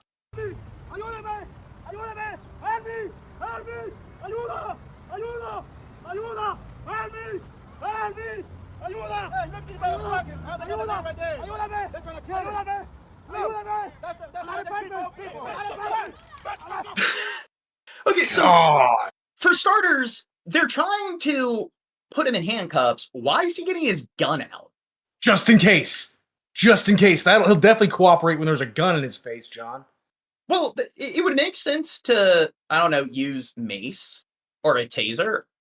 Why is he is he going to shoot him in a scenario like this? Maybe he was going for his mace, John, and his Glock 9 just fell out of his pocket because he made a mistake. Holstered.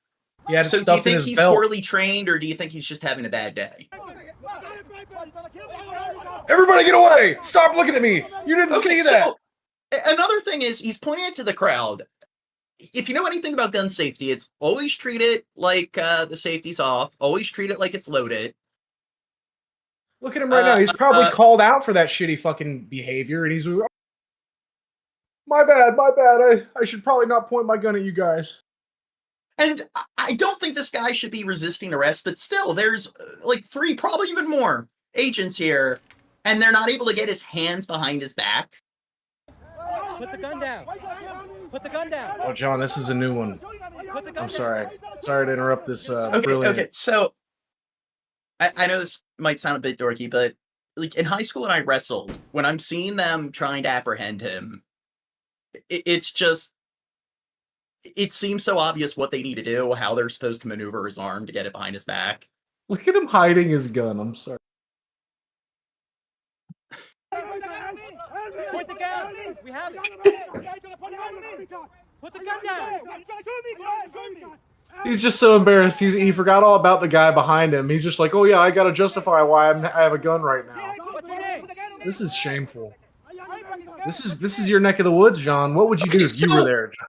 They need to like turn the arm in the other direction.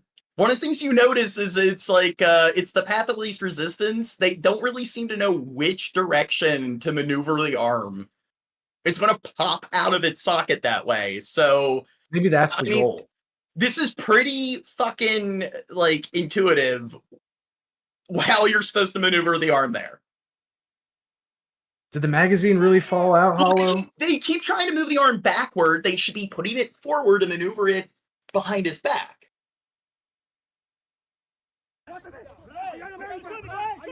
Did the magazine really fall out? There's 2 people in the chat saying the magazine fell out of the fucking gun. Probably. Oh my god, that's like fucking Super Troopers level of like this guy. Look at him huffing and puffing. He is so fucking embarrassed right now. I would be too.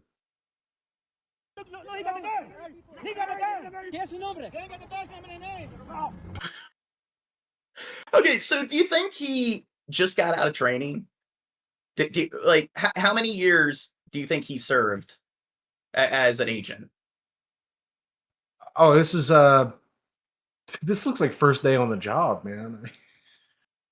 Well, you know what? I don't think that even if it is the first day on the job, that's an excuse. Clearly, he should have spent more time in training.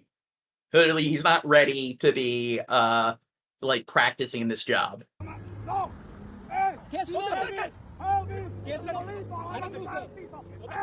They told us to go back to see the magazine. I think that's worth seeing.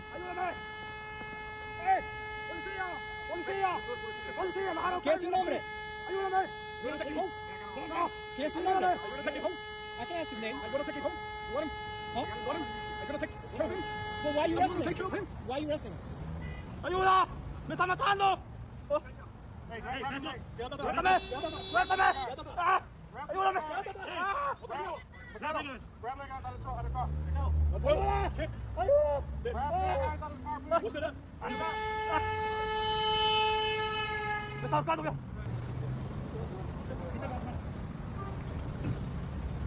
You just hand him his magazine? Yeah. We gotta go back and see him drop the magazine, John. This is such a farce. This is like a fucking Three Stooges. Oh, I seen it. In the chat, where did he drop the magazine? Just if you scan through here, we're right there. That was a perfect shot of him pointing his gun with the magazine out of the fuck. Look, right there. Now, unfortunately, he's a dumb, ignorant pig, so he's probably got one in the chamber ready to fucking dump into this crowd. But yeah, at least there's just one. That would have. Oh my god, this guy. How do we know he didn't dry fire and he was trying to shoot at the crowd, John? No witnesses to that foible. Oh, somebody said, and the name of that maneuver is what? I think it would just be a rear wrist lock, or like like, even if I don't know what the name of the particular maneuver is, but do you think I'm wrong? Like, this is just basic, like, I guess, physics. The arm does not contort that way. It makes sense that if you want to put somebody's hands behind their back, you gotta contort the arm in the direction where it will actually be able to be placed behind their back without dislocating their fucking arm. Yeah, pause it when he aims. Pause it when he aims here. I mean, even that's good. That's a meme. That's a fucking meme right there. The cop with his mag on the ground, pointing at the person recording his stupid fucking fumble. Now he looks stupid and he wants to shoot the person who has evidence of it. Put the gun down. Put the gun down. Oh, God. Here, I think we gotta play this in favor of his practice here.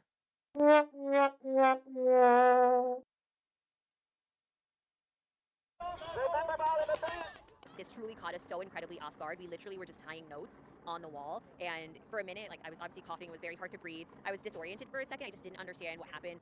So today was supposed to be a very peaceful demonstration. They've clearly put a wall up to barricade any peaceful protesters that are here.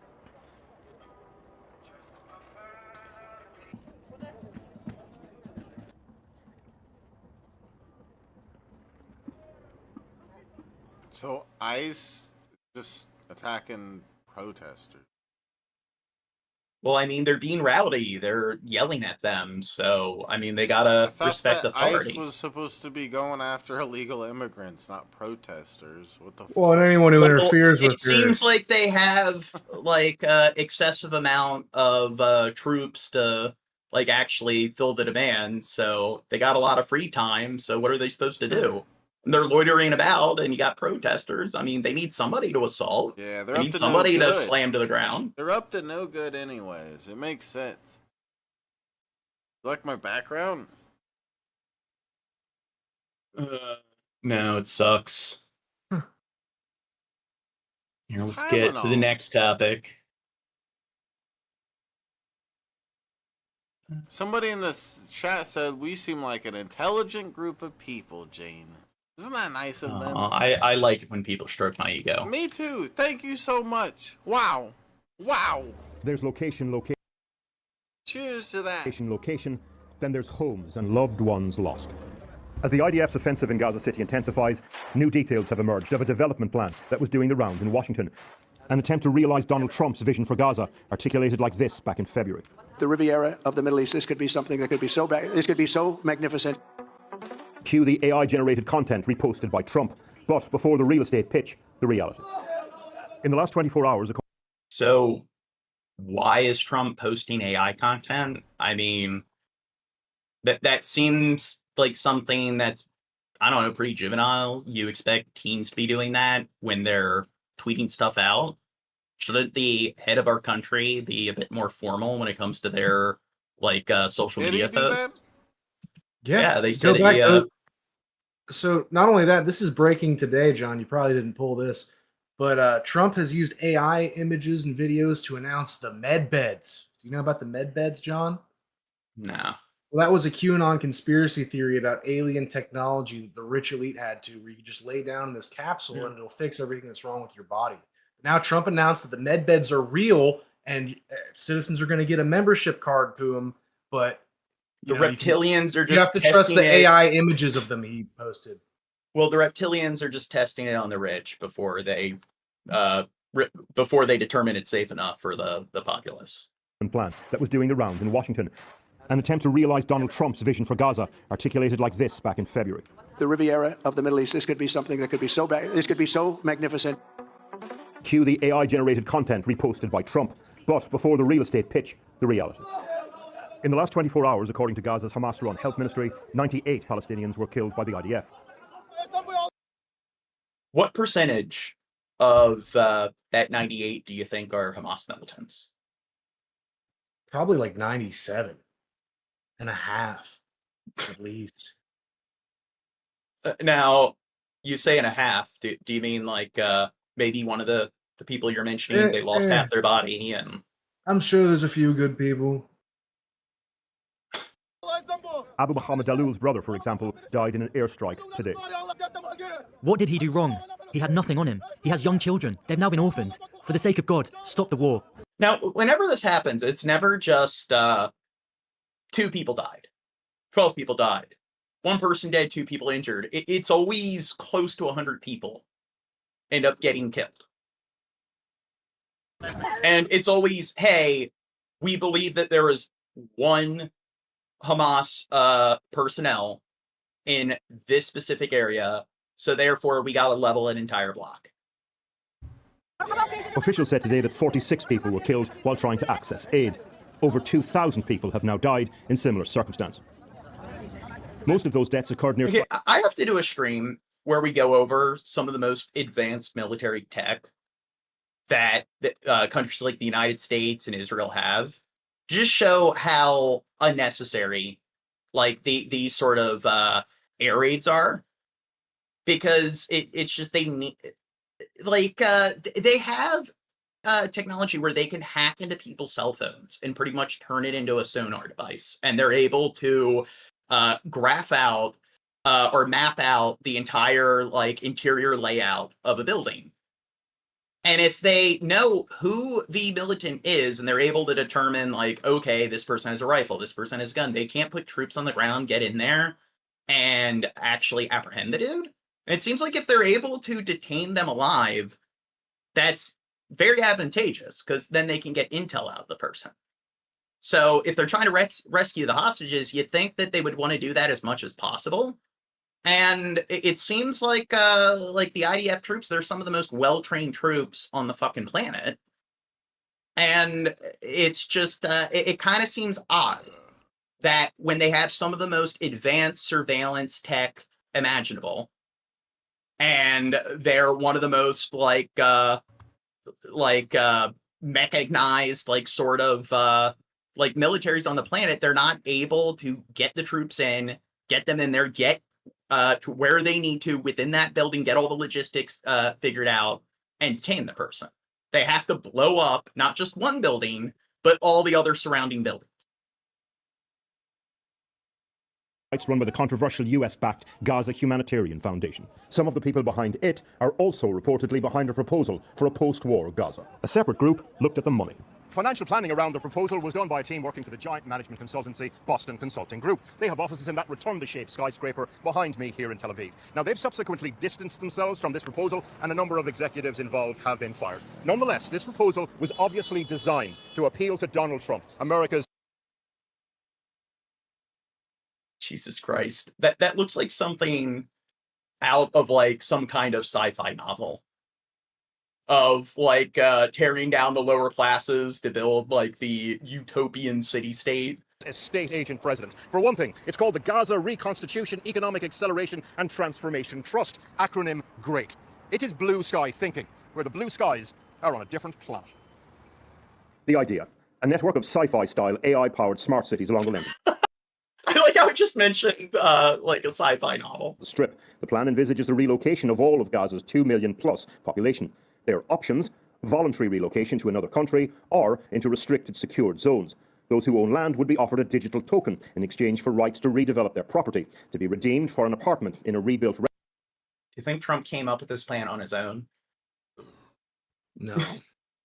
Well, I'm saying this doesn't seem to be really practical. It seems almost like it's, you know, fiction, science fiction. Comes off kind of like a crypto scam when he's like, you get a token for your apartment after you give up your land. Yeah, Residents are to fund a new life elsewhere. Each Palestinian who chooses to leave would be given a $5,000 cash payment and subsidies to cover 4 years of rent as well as a year of food. There are some words noticeably missing from this estate agent style pitch. Ethnic cleansing, forced displacement, post-war sustainable governance. The whole thing is almost laughable, except for the fact that critics would say it was designed by the authors because they thought it would appeal to the President of the United States. According to Gaza's health ministry, 9 people died of hunger and malnutrition. What percentage of all the people here do you think are Hamas militants? Probably about 97.5. Now, do you think when they're trying to deal with All right, Hamas... fuckers, what did I miss? We're talking about Israel dealing with all the Hamas militants by starving out all the children and stuff. So, like, what we usually talk about on every episode? Yeah. Well, you missed the more novel stuff. We went over, like, all the ICE brutality. We saw a pig drop his gun and the magazine fell out, and then he aimed it at the crowd that was filming him. That was really funny. That sounds That's a highlight. You missed hilarious. out on that one. Nutrition on the Strip in the last 24 hours. But the thing is, like, when people want to defend what the IDF is doing, it's one thing to argue, like, as somebody who's a layman, like, when it comes to the sort of military force, the combat, it's just, okay, are there alternatives to, like, artillery strikes or airstrikes? But when it comes to starving them out and obstructing aid from getting into the country, how is that appropriate? How does that assist? It just, I don't know, anyone who wants to argue that they are abiding by actual, like, ethical sort of policies and international law, and they're not engaging in war crimes, is just fucking delusional. You can't eat. But hey, all these kids, they voted Hamas into office. Digital tokens or management consultants' reports. Now, perhaps to underline how bolted together this proposal is, on the infrastructure rebuilding Gaza section, IKEA's logo features. Now, today we reached out to IKEA and cue the sound of corporate jaws hitting the floor. They responded to our question, are you going to be involved in rebuilding Gaza, with the following statement: this is surprising and new information for us. IKEA is not aware of this initiative and can confirm that we have not approved the use of the IKEA logo in this context. Now, listen, back in the real world of Gaza's future, there was a cabinet security meeting last night here in Israel, and according to Israeli media, the chief of staff of the IDF wanted to talk about furthering negotiations around a hostage deal, but the Prime Minister Benjamin Netanyahu again rejected that idea, wanting instead the meeting to exclusively focus on this rebooted military operation inside Gaza City. And one more thought, if I may, those images you saw in... Now, and the other thing is, just, if they're trying to deal with Hamas and get to the hostages, and they're hiding out in the tunnels, it's just, I know I've said this a million times over, but if they bomb the entrance to the tunnel that may be in a building, I mean, that seems kind of counterproductive when they're trying to get to Hamas that are bunkering down within those tunnels. And it seems like, you know, if they can actually occupy that particular building, and then they can use drone technology. I mean, they have surveillance drones that are like the size of fucking mosquitoes. And then they can create a network with all the drones interacting with each other. And they have some of the most sophisticated, like, programs imaginable that are able to, like, all of these small, like, sort of insect-sized drones are able to give, like, once they map out the location, so forth. They're able to provide the other drones with that technology, and they can send in demolition drones to certain like locations of interest, and they can collapse those particular tunnels or those particular confluences and so forth within those regions. So they have the technology to address like this threat directly, but yet they keep bombarding the entire strip from the surface. So it seems like, you know, it's kind of more of a attack on the people than the actual militia group that they're fighting against, or that they're supposed to be fighting against. Our report from inside Gaza. We're brought to you by journalists who live and work there. Journalists like myself are not allowed there. And those journalists, just like many Gazans, are looking for food for themselves and their family. But they are doing so at the same time as wanting to shine a light on what's happening in their home. Thanks, Porrick. Porrick O'Brien, live in Tel Aviv. Well, the world's leading genocide scholars association has passed a resolution saying the legal criteria has now been met to establish that Israel is committing genocide in Gaza. Israel's foreign ministry branded the decision disgraceful, saying it was based on... Do you think every international aid organization is just anti-Semitic? Because, I don't know, I think it's going to be... I think pretty much every international aid organization on the planet has claimed that they're committing war crimes and engaging in genocide. On Hamas's campaign of lies. Professor Tim Williams... Human Rights Watch, Amnesty International, Doctors Without Borders, the Red Cross, UNICEF, but yeah, I guess they're all corrupt.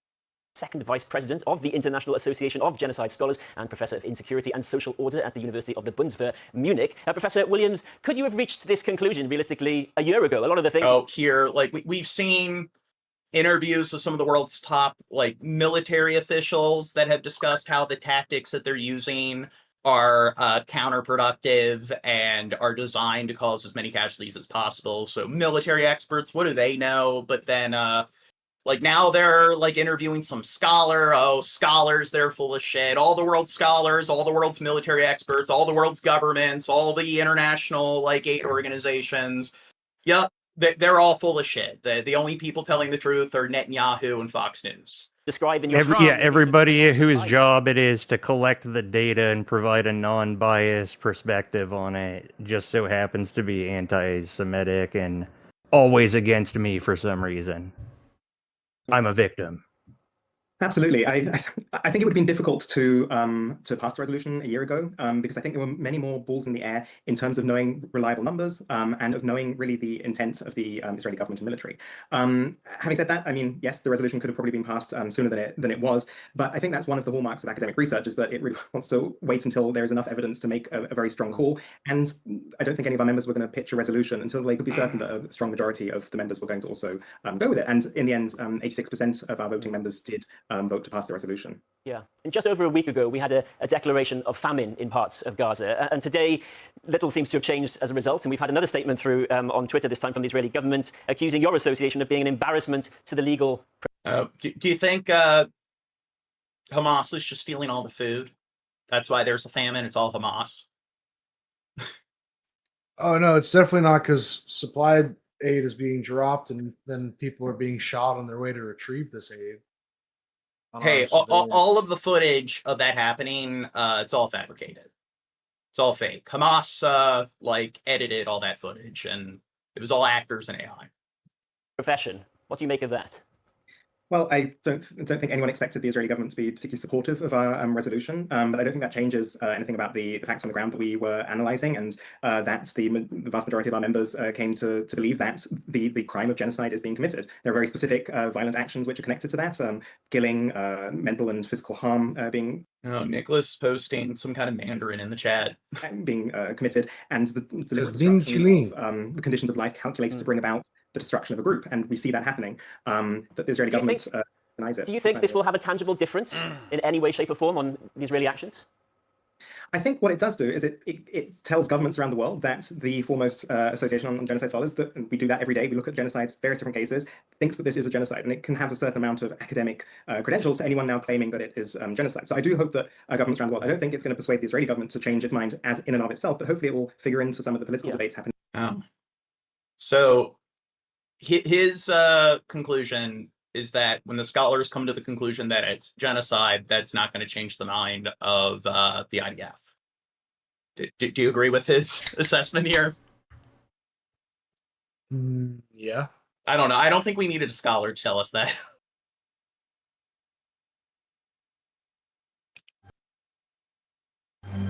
Warning, graphic content. For much of Gaza's population, every day is a struggle to eat. 17-year-old Ahmed Ali Batniji told us in his own words what it feels like to starve. I only eat one meal a day, he said.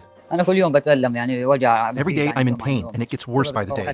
There are these rashes that come on my body. My feet are swollen. I don't have energy. Our CBC freelance videographer visited Ahmed in his temporary shelter in Gaza City, along with his mother and brothers. The United Nations and many aid groups accuse Israel of creating a famine in Gaza by obstructing food deliveries, which Israel denies. So, we live in a day and age where there's just fucking cameras everywhere. Everyone has a fucking HD camera in their pocket. I mean, more people have access to phones than toilets. And all of these, like, aid organizations, they all had, like, the equipment to film the obstruction of aid. And there's this thing called the internet. And, like satellite. So Never heard of it. It's just we have stockpiles of hard footage of them doing this. It's just the only reason a person would buy into the narrative that they're not obstructing aid from getting through is just pure denialism. And again, are all these international aid organizations lying? And it's like, okay, I understand, like, when it comes to journalistic sources, you need to take what they say with a grain of salt, but it's just, you look at, like, every single journalistic source from across the fucking planet that isn't, like, Israeli Times and Fox News has documented in bulk them obstructing aid. And this is just what, like, the public has access to, the footage that is presented to the public. Then you got all the information that's been presented to the public from whistleblowers. And then it gets even more fucking egregious. But you know what? Clearly all of that's fake news. Just turn your brain off. Confirmation bias. Basically discount information you don't like. Before the war, I don't like that 2 + 2 = 4, so I'm just going to tell myself that it equals potato now. Yeah, that's how facts work. Just believe what you want to believe. Healthy, but he has celiac disease, which is an intolerance for gluten. Ugh, fuck. So when the foods he usually ate disappeared from markets, he became especially vulnerable to malnutrition. We used to eat chicken and fish, meat, eggs, and milk. These are... Now, when you look at other genocides, like, there's this other genocide known as, like, the Jewish Holocaust in Nazi Germany. And when you look at a lot of the prison camps, you see a lot of parallels. So, I don't know. It seems like the same reason why the Jewish people were victims in that part of history. It seems like now you have people on the opposite end of these sort of war crimes and human rights violations that seem to be dealing with the same kind of like violations. The healthy things for me, but it's been 5 months or more since they closed the crossings and cut off the chicken.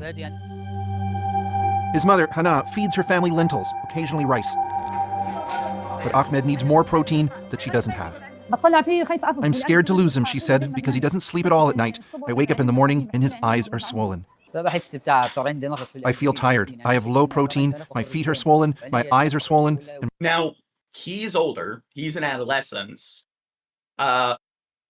What do you think the survival or the chance of survival is if you cut his age down by half? And we're talking about somebody who's like 7 years old.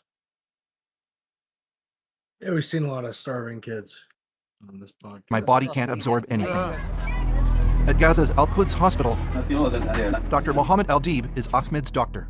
So the number of these cases are increasing day and day and day, and their immune system is completely disrupted. And if you have immunity deficiency in any other system, you will get sick from any disease. Dr. Al-Deeb said any nutrient boost he can provide to children like Ahmed will only be temporary. The only cure, he says, is a healthier diet. So, when the Red Cross claimed that they had trucks that were turned away because they claimed that some of the food was being packaged in bags that were closed with zippers, and they claimed that the zippers could be used as weapons, or when they turned trucks away that had chocolate because they claimed that chocolate is a luxury food. Do you think when they're turning trucks away for those reasons, do you think that increases the casualty count by quite an extent when you see somebody like that where they're on the brink of death and just it could be the different, like one meal could be the thing that results in their death? Like, do you think that, you know, when those trucks turned away, how many kids do you think are dead because of because they felt the need to obstruct aid because they didn't want them to have access to luxury food? I got to meet a Holocaust survivor who was in Auschwitz, and the way he described the experience, particularly around starving and the desperation for food, and the way people overate when they were freed because they finally had access to food and they didn't know how to control themselves. I mean, like a few people like died from that at that time. So yeah, it's fucking hell on earth. That's basically where I was going with that. Real story of the catastrophic hunger which we are facing right now in Gaza. Israel's government has repeatedly tried to discredit experts who've underscored the starvation in Gaza. When some media recently highlighted the death of a skeleton. Somebody said, "Hello guys, I'm from Brazil and I'm a public employee with a good salary, but look at the this image is from Palestine. What do you think? Is America the best Hitler apprentice he could ever dream of?" I'd say that America, a lot of our government officials are complicit in these war crimes. If you're going to charge Netanyahu, I think there's a lot of top officials in the U.S. government that should be held accountable as well. A 18-month-old boy with a muscle disorder. Prime Minister Benjamin Netanyahu called it a false narrative, saying his pre-existing condition was more relevant than the lack of food. On a weekly basis. Not true, says this epidemiologist. It isn't the case that these individuals are dying. Oh, they're an epidemiologist. What do they know? Because of the pre-existing conditions. There is a whole group of individuals in the community who have pre-existing conditions, who are unfortunately are going to be the very first to feel the effects of a famine and to potentially die from it. Several days after our interview with Ahmed, his mother They're just some other academic, there's some other scientists. us she woke up in the morning and could see the life seeping out of him. And the thing is, when people are going to discount that, and again, no nuance. It's not like, okay, it's you have people who are experts in all areas when it comes to military tactics, when it comes to logistics, when it comes to epidemiology, and the list goes on. It's just when all of these different experts in all these different fields are all coming together and all of like their data is supporting one another, it adds further sort of it adds further like credibility to the case that what they're doing is unethical, unnecessary, and excessive. But again, people just want to engage in confirmation bias. And if you ask them, okay, like if you're going to claim that these epidemiologists, like they it's just the media, they're just like talking to people who are the exception to the rule. It's like, can they find people who have opposing views that are pundits in these particular fields of research that have come to different conclusions? Because it seems pretty bipartisan. And every different field of expertise, it's just the only sources out there are Netanyahu, Trump, Israeli Times, Fox News. His face and his hands were like ice, she said. Ahmed died a few hours later.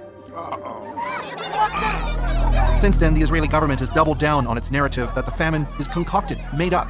It says Hamas is stealing food, though several reports... Oh, God. Fuck off. It's like Hamas really get... Like, how many Hamas militants are there? I mean, isn't the problem that, hey, they're hiding out in the fucking tunnels? That's always the argument they make. And it's like, well, they seem to get around quite a bit. It's like, you gotta blow up all the buildings because they're hiding out underground, but it seems like they're just on the surface. They're the ones stealing all the food and putting bullets in all the fucking children. It's also, it's right out of the fascist playbook. The thing that I wish to exterminate is so weak, but also you can't underestimate these fucking animals. They'll get you. Oh, somebody in the chat said, there is no Warren Bossing say. I like that reference. Israel also blames the UN for not delivering food, showing aid trucks that have crossed into Gaza, but not the immense scope of the need, nor the catastrophic conditions its attacks have created that impede deliveries. Israel's foreign ministry also posted videos of people in Gaza shopping in markets and eating pizza to try to further discredit the famine accusations. I think that there is absolutely a famine going on in Gaza. In pockets of the Gaza Strip, specifically Gaza City, the situation is a lot worse than elsewhere. And there are also inequities in any population. You know, there are people who still have a bit of cash, who still have some things to sell. I know some of those people myself, and they'll be able to eat, whereas others are really quite in dire straits. I'm visiting my... So if you have money, you can get yourself fed. So seems like that always helps regardless of what scenario you're in. You got more money, you seem to, like, the odds seem to be more on your side. Son Ahmed's grave, Hannah told us a few days later. He's a martyr of hunger, a martyr of disease. Hannah buried her son in a plot amidst the tents of other displaced families whose children are also suffering from malnutrition. He died humiliated, she said of her son. May God curse anyone who is able to help and didn't. Did not mean to do that. Next vid. He's your average 16-year-old with a passion for photography, music, and spending time with his family. But that life for Palestinian-American Mohammed Ibrahim was changed in the blink of an eye when on a visit from Florida to his home in the West Bank this past February, his family says more than 30 armed Israeli soldiers broke in and took him into custody on allegations of rock throwing. Mohammed's mother and father watching in horror as their son blindfolded and hands tied behind. Do you think that's excessive? I mean, I can understand one police officer showing up to the door to be like, hey, we have evidence of him throwing rocks at someone, so we're gonna have to take him in, but they needed a platoon of foot soldiers to detain. Like he's fucking 12, dude. Oh my god, he might have rocks! And his back. Yeah. And then he was just ripped. Well, I mean, give them credit. At least they didn't blow up the entire, like, block that the kid lived in this time. Away from them. Since then, Mohammed has been held inside Israel, recently moved to the notorious Ofer prison, a place human rights groups say abused Palestinian children. And the family. Take him down, his attorney says he's deteriorating under those conditions. Not only is Mohammed suffering from severe weight loss, losing 25 pounds, but he's contracted scabies, a condition caused when tiny mites burrow into your skin. The Ibrahim family is desperate for his return and now appealing to the Okay, so not only is he a child, but so he was living in the West Bank. So I guess you could argue that Hamas might have some nanoscopic presence there, but the battle's pretty much taking place in Gaza.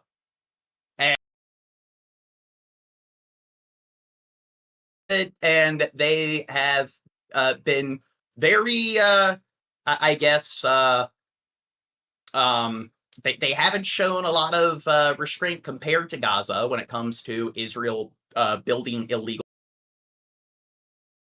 Yet they're taking a minor and putting him in a prison camp where he's dealing with malnourishment and scabies because of the deplorable conditions. Do you think this is by design? On their end, yes. Secretary of State. In a letter to Marco Rubio, they write, Mohammed's health is dire and requires your immediate action to ensure Mohammed is free, safe, and with his parents. His life is on the line. Joining me now, Mohammed's father, Zaire Ibrahim. Zaire, I'm so glad that you were able to join me. Let me start with your son. And do you have any idea about his condition right now? As for now, no, not really. The next trip for the U.S. Embassy to visit him, I think they did not give me exact date, but it might be within a couple of weeks. So the last visitation they had was over a month ago. Okay, so more than a month ago, you haven't even talked to your son. You don't know how he is. Israel is accusing him of throwing rocks. Has Israel given you any evidence that he's guilty of this crime? No, nothing. So then, it's what is? just, Go ahead. Okay, so in a country like the U.S. or Canada, if a kid, like your typical white kid Johnny, if they throw a rock at a car or something, like, how do you think people on the right would react if they found out that that kid was put in some kind of really desolate prison where they're malnourished and they're being plagued with scabies? I'm pretty sure there would be international outcry, or international outrage. And here, I don't know. Well, his name's Muhammad, so I guess it's not some Western white kids. So I only like that name. It when it's doesn't in matter. The They're all Bible. just a Borg. I only like that name. The way when the it's system, in you the know, Bible. as you know, I've been here for 7 months now, just waiting, to see what happens with my son. So I haven't been traveling back and forth to the United States. So, after the 7 months here, I see it's just like a normal routine almost.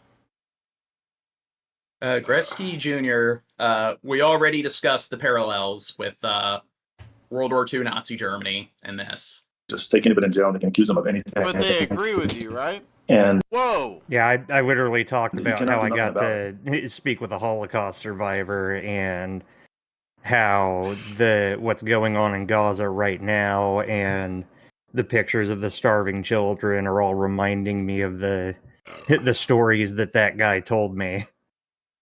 your camera does some there's really interesting stuff sometimes, Gene. It's fine right now, but damn, was it acting weird a second ago. Okay, let's not derail things, piece of shit. evidence. There's no yeah, real court yeah. system. It's a military court. And it's a military jail. So there's really no rights to anything. And if they accuse you of something, it's basically you have to prove you're innocent, and there's no way to prove it when they control the court system and everything. And you wrote a letter now to Secretary of State Marco Rubio. Have you heard back? Nothing. Not even an email. I know you're going to do everything you can to advocate for your son. I know you're trying to talk to all the right people when he is finally released. So he's a U.S. citizen, and it seems like we're deporting all the illegals. I'm pretty sure this kid is a legal U.S. citizen, and apparently our Secretary of State doesn't really give a fuck. He's not pale enough, see? Now, that's the thing. What if, I don't know, a white kid got arrested in Russia? Little white blonde girl. Well, it would be all over the news. It would be all over the media, and people on the right would definitely be acting like, "Oh my God, like that is a war crime to arrest that person." Yeah, everybody would be throwing a fit. This kid looks What is the like first- he could be from another country, so most people probably don't care, Thing you're going to do. Just a damn Huge unit. What is the propaganda? What is the propaganda that you're referring to here? You're a propagandist. Could be. It could. Well, it could be like the subject matter here on screen, or they could be referring to us. Be a lot of things. Yeah, just one fragment. It's propaganda. Check in, mate. 2 + 2 equals pineapple, because I say It it might does. be agreeing If you just with make us, Gene. if you just make, what's that?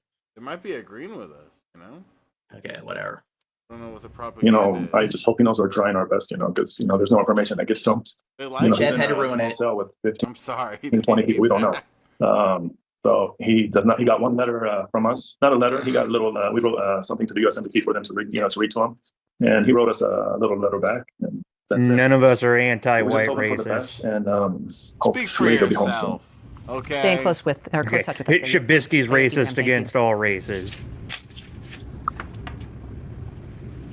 And we should which means he's technically not an anti-white racist. He's an anti-everything racist. I don't like those. That we did reach out to the State Department for comment. Wait, somebody says this guy doesn't have a kid. Well, none of us have kids, but why do we need to have kids to have an opinion when it comes to abuse and what does human that rights mean, violations dude? towards kids? Do I have to go procreate right now?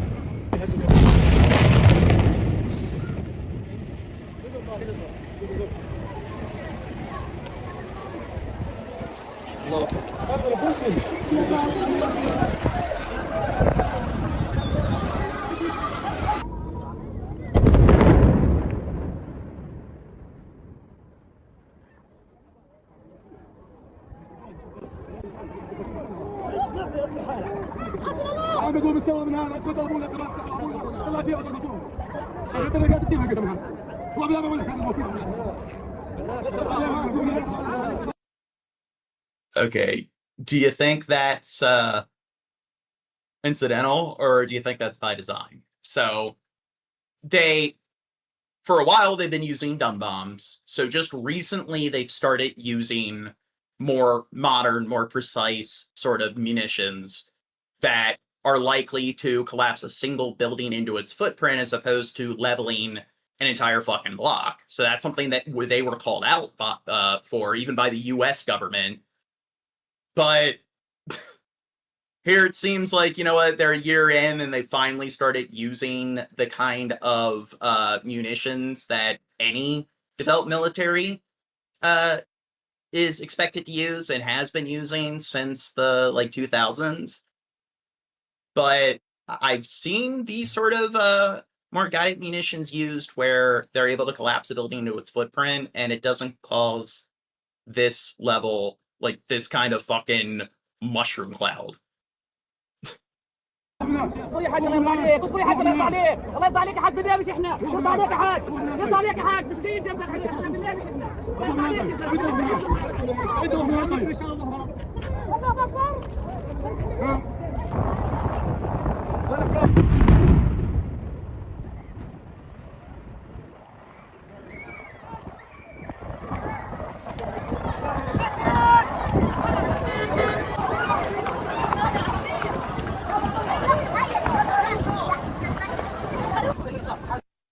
Okay, what do you think there was something in the building? So there was some kind of interaction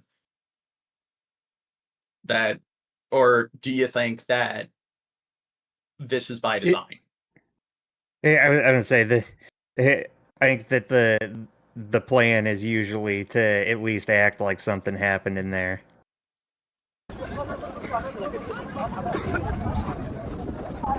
There's always we had reason to suspect this or that.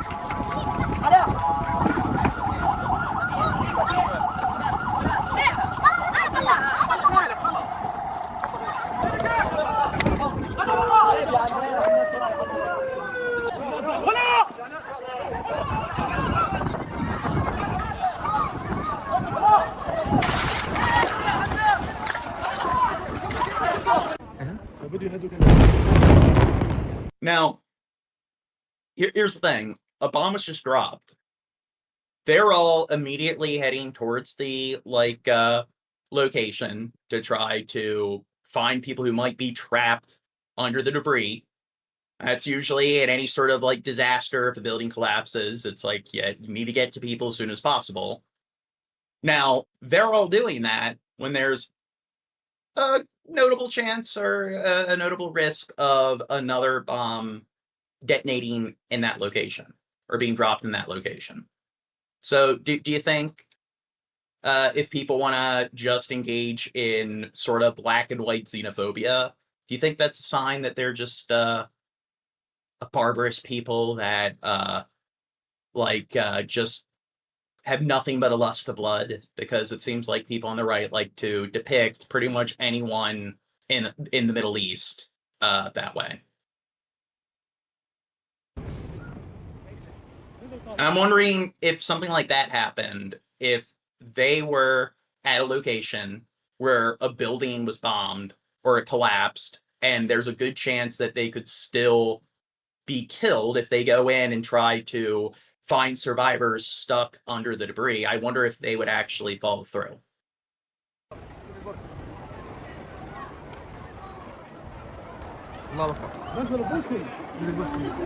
Oh, so somebody says defend Islamic terrorists. Do you think all those kids and stuff that we just saw in that video are Islamic terrorists? Every single one of them. now. You can't defend those kids without defending Islamic terrorists, John. About some 62,000 people minimum who have already been killed, the majority of whom are women, children, and the elderly.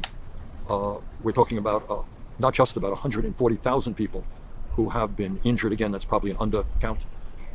We're talking not just about the complete destruction of the infrastructure in Gaza, that is housing, water systems, wastewater plants, schools, universities, you name it. I mean, it's all been destroyed. He made now a what we're talking word. about I'm is sorry. He created a new word. Chab always He said has the most constructive things to say. Yeah, so do you really need to derail everything just to point out something so fucking trivial? Crazy old Bernie, his mind is slipping. Deconstruction Bernie. preventing food from coming in, and hundreds of people are starving to death. So we're now at a level of barbarism, of starving of children.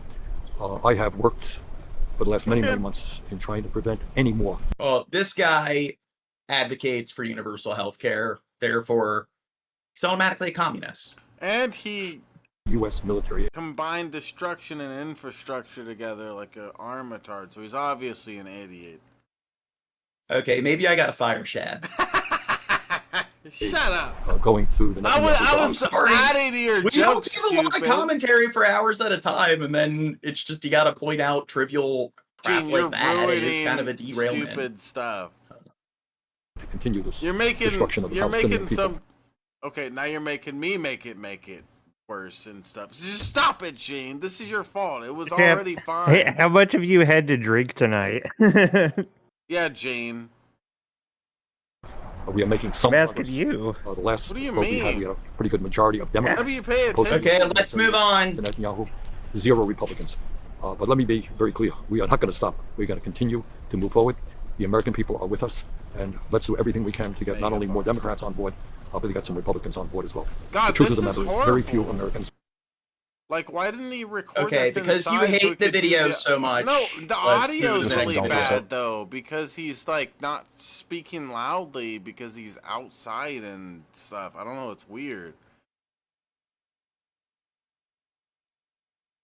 Yes, let's not focus on any of the rhetoric he presented. Sure. Let's just focus on some flubs and let's focus on just like audio technicalities. Well, I'm sorry, Gene. My criticism isn't great like yours. I'm sorry. The audio was retarded because he decided to do it outside. You aren't wrong about the audio quality, but we didn't need to hang on the flub for as long as we did. To be Yeah, fair. you are like hyper focusing on things where it's one thing if you just point it out once and make a quick like sort of a side comment, but when we're discussing the politics, maybe focus more on what he's saying as opposed to He isn't wrong about the audio quality, though.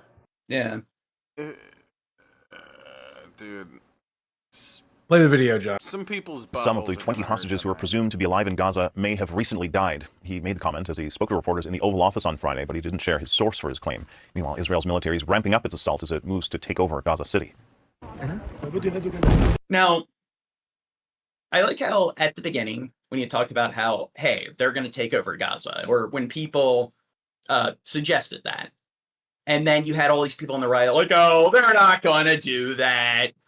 That's so obnoxious to think that. That's just a bunch of libtard, like, sort of nonsense. And now they're in the process of annexing Gaza.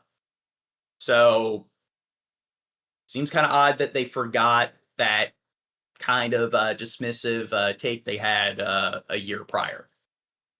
I mean, not that long in the past, so it seems kind of odd just how selective their dementia is. You see that dramatic video showing Israel's military targeting a high-rise building in Gaza City on Friday. The Israel Defense Forces claim Hamas was using the building to direct attacks against Israeli troops. Hamas denies the allegation. The Palestinian Health Ministry says 30 people were killed by Israelis. So when people are like, hey, they're not able to use surveillance tech, and they're not able to, map out the interior layout of the building and determine the right plan of action to get to the militants in question. their attitude is they have to blow up the entire building because there's no way they can do that. But the problem is, how do they know that the militants are there to begin with? It's just they're acting like, hey, this technology doesn't exist. That's something that just can't be utilized at all. It's like they're already utilizing the technology to determine the fact that they're actually there. Strikes across the enclave on Friday, including 20 in Gaza City. I want to go live now to CNN's Paula Hancock's in Abu Dhabi. So, Paula, to start off with, please walk us through President Trump's comments. So, Kim, we know from Israeli official figures that there are some 47 hostages still being held in Gaza by Hamas, by other groups as well, since October 7th. And according to those official figures, at least 20 of them are believed to be alive. But what we have heard now from the US President Donald Trump is casting doubts on just how many of those hostages may still be living. Let's listen to exactly what he said. But you have many dead people that are coming out as part of the deal. It's 20 people, but I think of the 20, there could be some that have recently died, is what I'm hearing. I hope that's wrong. Definitely recently. It couldn't have been in any of the other indiscriminate bombings that Israel did while claiming they want to recover a bunch of hostages, but they'll just drop a bunch of bombs everywhere. Definitely, these people, they definitely recently died, and this fight wasn't for nothing. Wait, are you implying that the IDF has engaged in a lot of careless sort of practices that has resulted in the death of their own people? Oh, I didn't say that, John. I don't know. Like, find me footage of IDF soldiers accidentally shooting down a bunch of the hostages, then we'll talk. Over 30 bodies in this negotiation. Can you believe? I mean, we negotiate for people that are living here. We know that at least 30 people are dead, and we're negotiating to He get said them it's out. what I'm hearing. He didn't specify exactly where that was from, which source that would have been from. He also mentioned in that in the same day that he believed there shouldn't be a deal where hostages are released bit by bit. He agrees that there should be a comprehensive deal. Okay, I don't know if there's miscommunication here. I just want to make it clear to people in the chat, we do not support what Trump's doing, and we do not support what Israel's doing. I don't know if people aren't aware that we're not advocating for like either of those parties. The hostages being Yeah, released. we don't hearing from the Israeli advocate Prime for Minister Islamic terrorism either, despite what I feel like we get accused of that more than any of the other stuff, or being anti-American. That's another. Well, I mean, when October one that's 7th up there. happened and there was footage of those sort of atrocities, we covered it, and we had a lot of commentary on how fucked up Hamas's actions were. But since then, it seems like there isn't really much of a war. It seems like Hamas, this like militia, is just hiding out in the tunnels and buildings while the entire strip is being carpet bombed. So it's kind of hard not to have like it's kind of hard for most of your like criticism not to be targeted towards the IDF. Netanyahu, a change in strategy from Netanyahu himself, who has always wanted incremental deals in the past, and it is what we have seen that has really stalled the process in trying to secure that ceasefire hostage deal at this point. Now, we are also seeing operations by the Israeli military increase in and around Gaza City. The Israeli military says they believe that they have control of some 40% of Gaza City at this point. The plan from the Prime Minister and his cabinet is for them to take over Gaza City. They say. What is Trump doing, Timothy? He is aiding Israel in this by completely continuing to send money to them and being complicit in it. Totally. And a lot of lip service. Oh, we got to stop it. We got to stop it. But only if it helps us in the end. He's also supporting this campaign to relocate all the Gazan citizens and to allow Israel to annex Gaza. So he's directly involved in that plan of action. Seen though this Saturday morning is leaflets being dropped in Gaza City, in central Gaza as well, telling Palestinians to move south, saying that they should go to Mawasi. This is just on the coast, what they call a humanitarian zone. It is an area we know there is little humanitarian assistance, and also an area that has been targeted by the military in the past. They also say that they are going to be increasing humanitarian assistance in Khan Yunis in the south of Gaza. This is also an area where we have seen significant Israeli strikes recently, most notably last month, the strikes hitting the Nasser hospital in Khan Yunis, killing 22, including 5 journalists. So the areas that Palestinians are being told to move to are not safe areas from what we have seen and what we know on the ground. This is a plan to take over Gaza City that many countries around the world have condemned, have called on Israel to reconsider. The UN has called on Israel to stop this plan. We also know that there is reticence at the very top of the Israeli military as well to carry out this plan. Israeli sources telling us that the IDF chief of staff believes it'll put hostages at risk, believes it'll put soldiers at risk, and also worsen the humanitarian. This blows my mind. Sorry, I'll just make another example out of Timothy here. Liberals, fucking the right hates that we send money to Ukraine to defend themselves, but they do not give a shit about all the money that we send to Israel to carry out a genocide. They don't give a fuck about that, but God forbid we send some people some money to defend themselves from Russia. Israel first. Jesus, man. It's just there's no standard. There's no values in it. You just believe what you're told because that's the right thing because that's the right thing because you're on the right and you're right. Well, I find that they tend to oscillate back and forth when it comes to supporting Ukraine versus not supporting Ukraine, and it seems to just be where you like when it comes to his little on and off bromance with Putin. What's that? Rewind a little bit. It's where you what? Shep's drunk. No, it lagged a bit. So I'm trying to get you to rewind I'm saying we haven't been watching it. I've been talking. What are you talking about? It's been lagging. You lagged there. For some reason it lagged, so I wanted you to make sure you get your thought out. So I just wanted you to rewind. Thought. Okay. Well, when you say rewind and we're showing videos, it can create confusion. I'm sorry. I didn't mean to say it. Oh, God, Shep.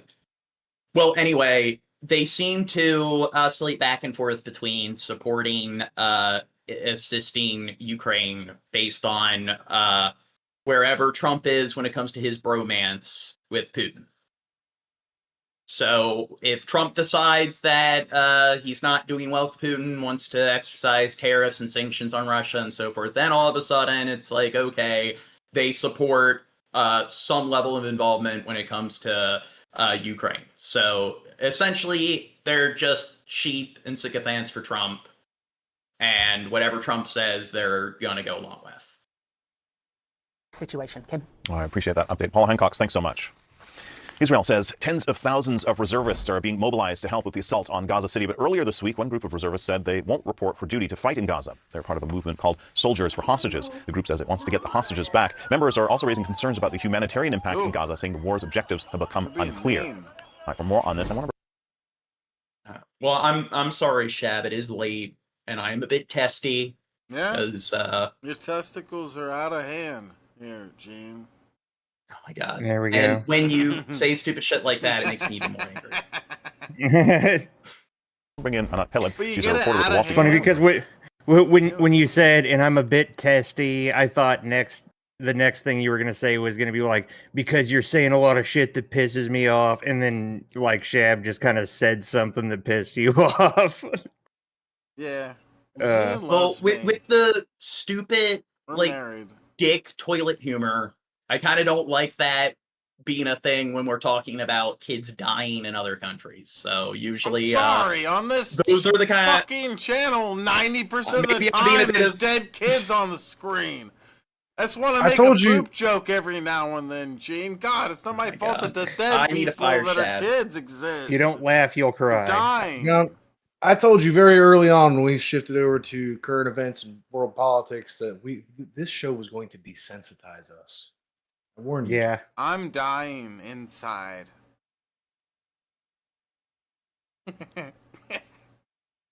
Okay, I might have to lose the sort of restraint that I'd expect myself to have compared to the ICE agents. If I was in the same room with Shab right now, I might go full ICE agent on him. You're now live from Tel Aviv. Thanks so much for being here with us. You've been reporting on this on the Israeli Speaking of restraint, remember that we're live. Yeah, Gene, stop flirting with me. He's all the way on in Nevada, so I'd have to. Yeah, it would take a lot of time for him to come here and really please me, like he's talking about. You just climb from your panel over to his panel and start choking him. Somebody says your show sucks. Get jobs, you weird losers. All of us have jobs. Yeah, we all have jobs. And you notice I try to do like one stream a week, but I have a difficult time doing that. And we'll go weeks at a time not streaming because we all have work. And I do this as a fucking hobby, so go fuck yourself. We all have bills, and this channel isn't even monetized yet. You don't have any bills. You live in your mom's basement. Well, yeah, but it's a nice basement. It seems kind of like, I don't know, what percentage of people in our country live in their parents' basements? It seems like when you look at people fighting on the internet, it seems like they believe every other person on the internet's living in their mother's basement. She's called yeah, it is the go-to. 88.3% of Americans are living in their mother's basements. Yeah, it's like even most of the mothers are living in their mother's basements. Nobody cares, John. You seem poor. Posting on WhatsApp groups begging for volunteers. I mean, blah, blah, blah. Nobody cares. You seem poor. Okay, Gene, show them your Ferrari. Okay? That'll show them. That'll show them. Has the recruitment situation become? Has this ever happened before? So this is Israel's longest war time. And what we're seeing is that as we're heading to the year mark, Queer. You didn't like my joke? Just soldiers are getting very, very tired. I don't know. I'm starting the When to giggle 4 a a.m. little, Gene. God, don't make me have to tickle you. Business people don't want to. Well, here, maybe this would be a good time to stop. No, Is- we're is 4 doing a.m. just fine. We're not even at 100 likes yet. But I have fucking work. No, you don't. Nice excuse. Oh, yeah. Liberal I live in my mother's basement. But by Yeah, tomorrow, liberal. do you mean like in 3 hours, 4 hours? Yeah, he does. I need to get 5 hours of sleep before I start. Well, I do want to say we See what I hit put that, myself for the stream for you guys. we hit that 2,600 subscribers. If you love us, if you love to hate us, click the button. That too. Be back next time and know for sure. Subscribe. Yeah, also sorry I came in late. I was busy. You can come whenever you want. Troll Kaka said they Busy dislike. Hey, choking thanks for myself. disliking. Yep, interaction is good. Let the people know how you feel. Thanks for all the hate and the insults. Good night Well, maybe we slash shouldn't tell morning. them that because we don't want them to know that they're actually helping out the stream by participating. But I guess I've already jumped that shit. Like I said, some people love to hate us, and I love to be hated. So come on by and do it again. So We'll be I've here, ever same wanted. stupid time, same stupid day, similar stupid week. Hit the subscribe.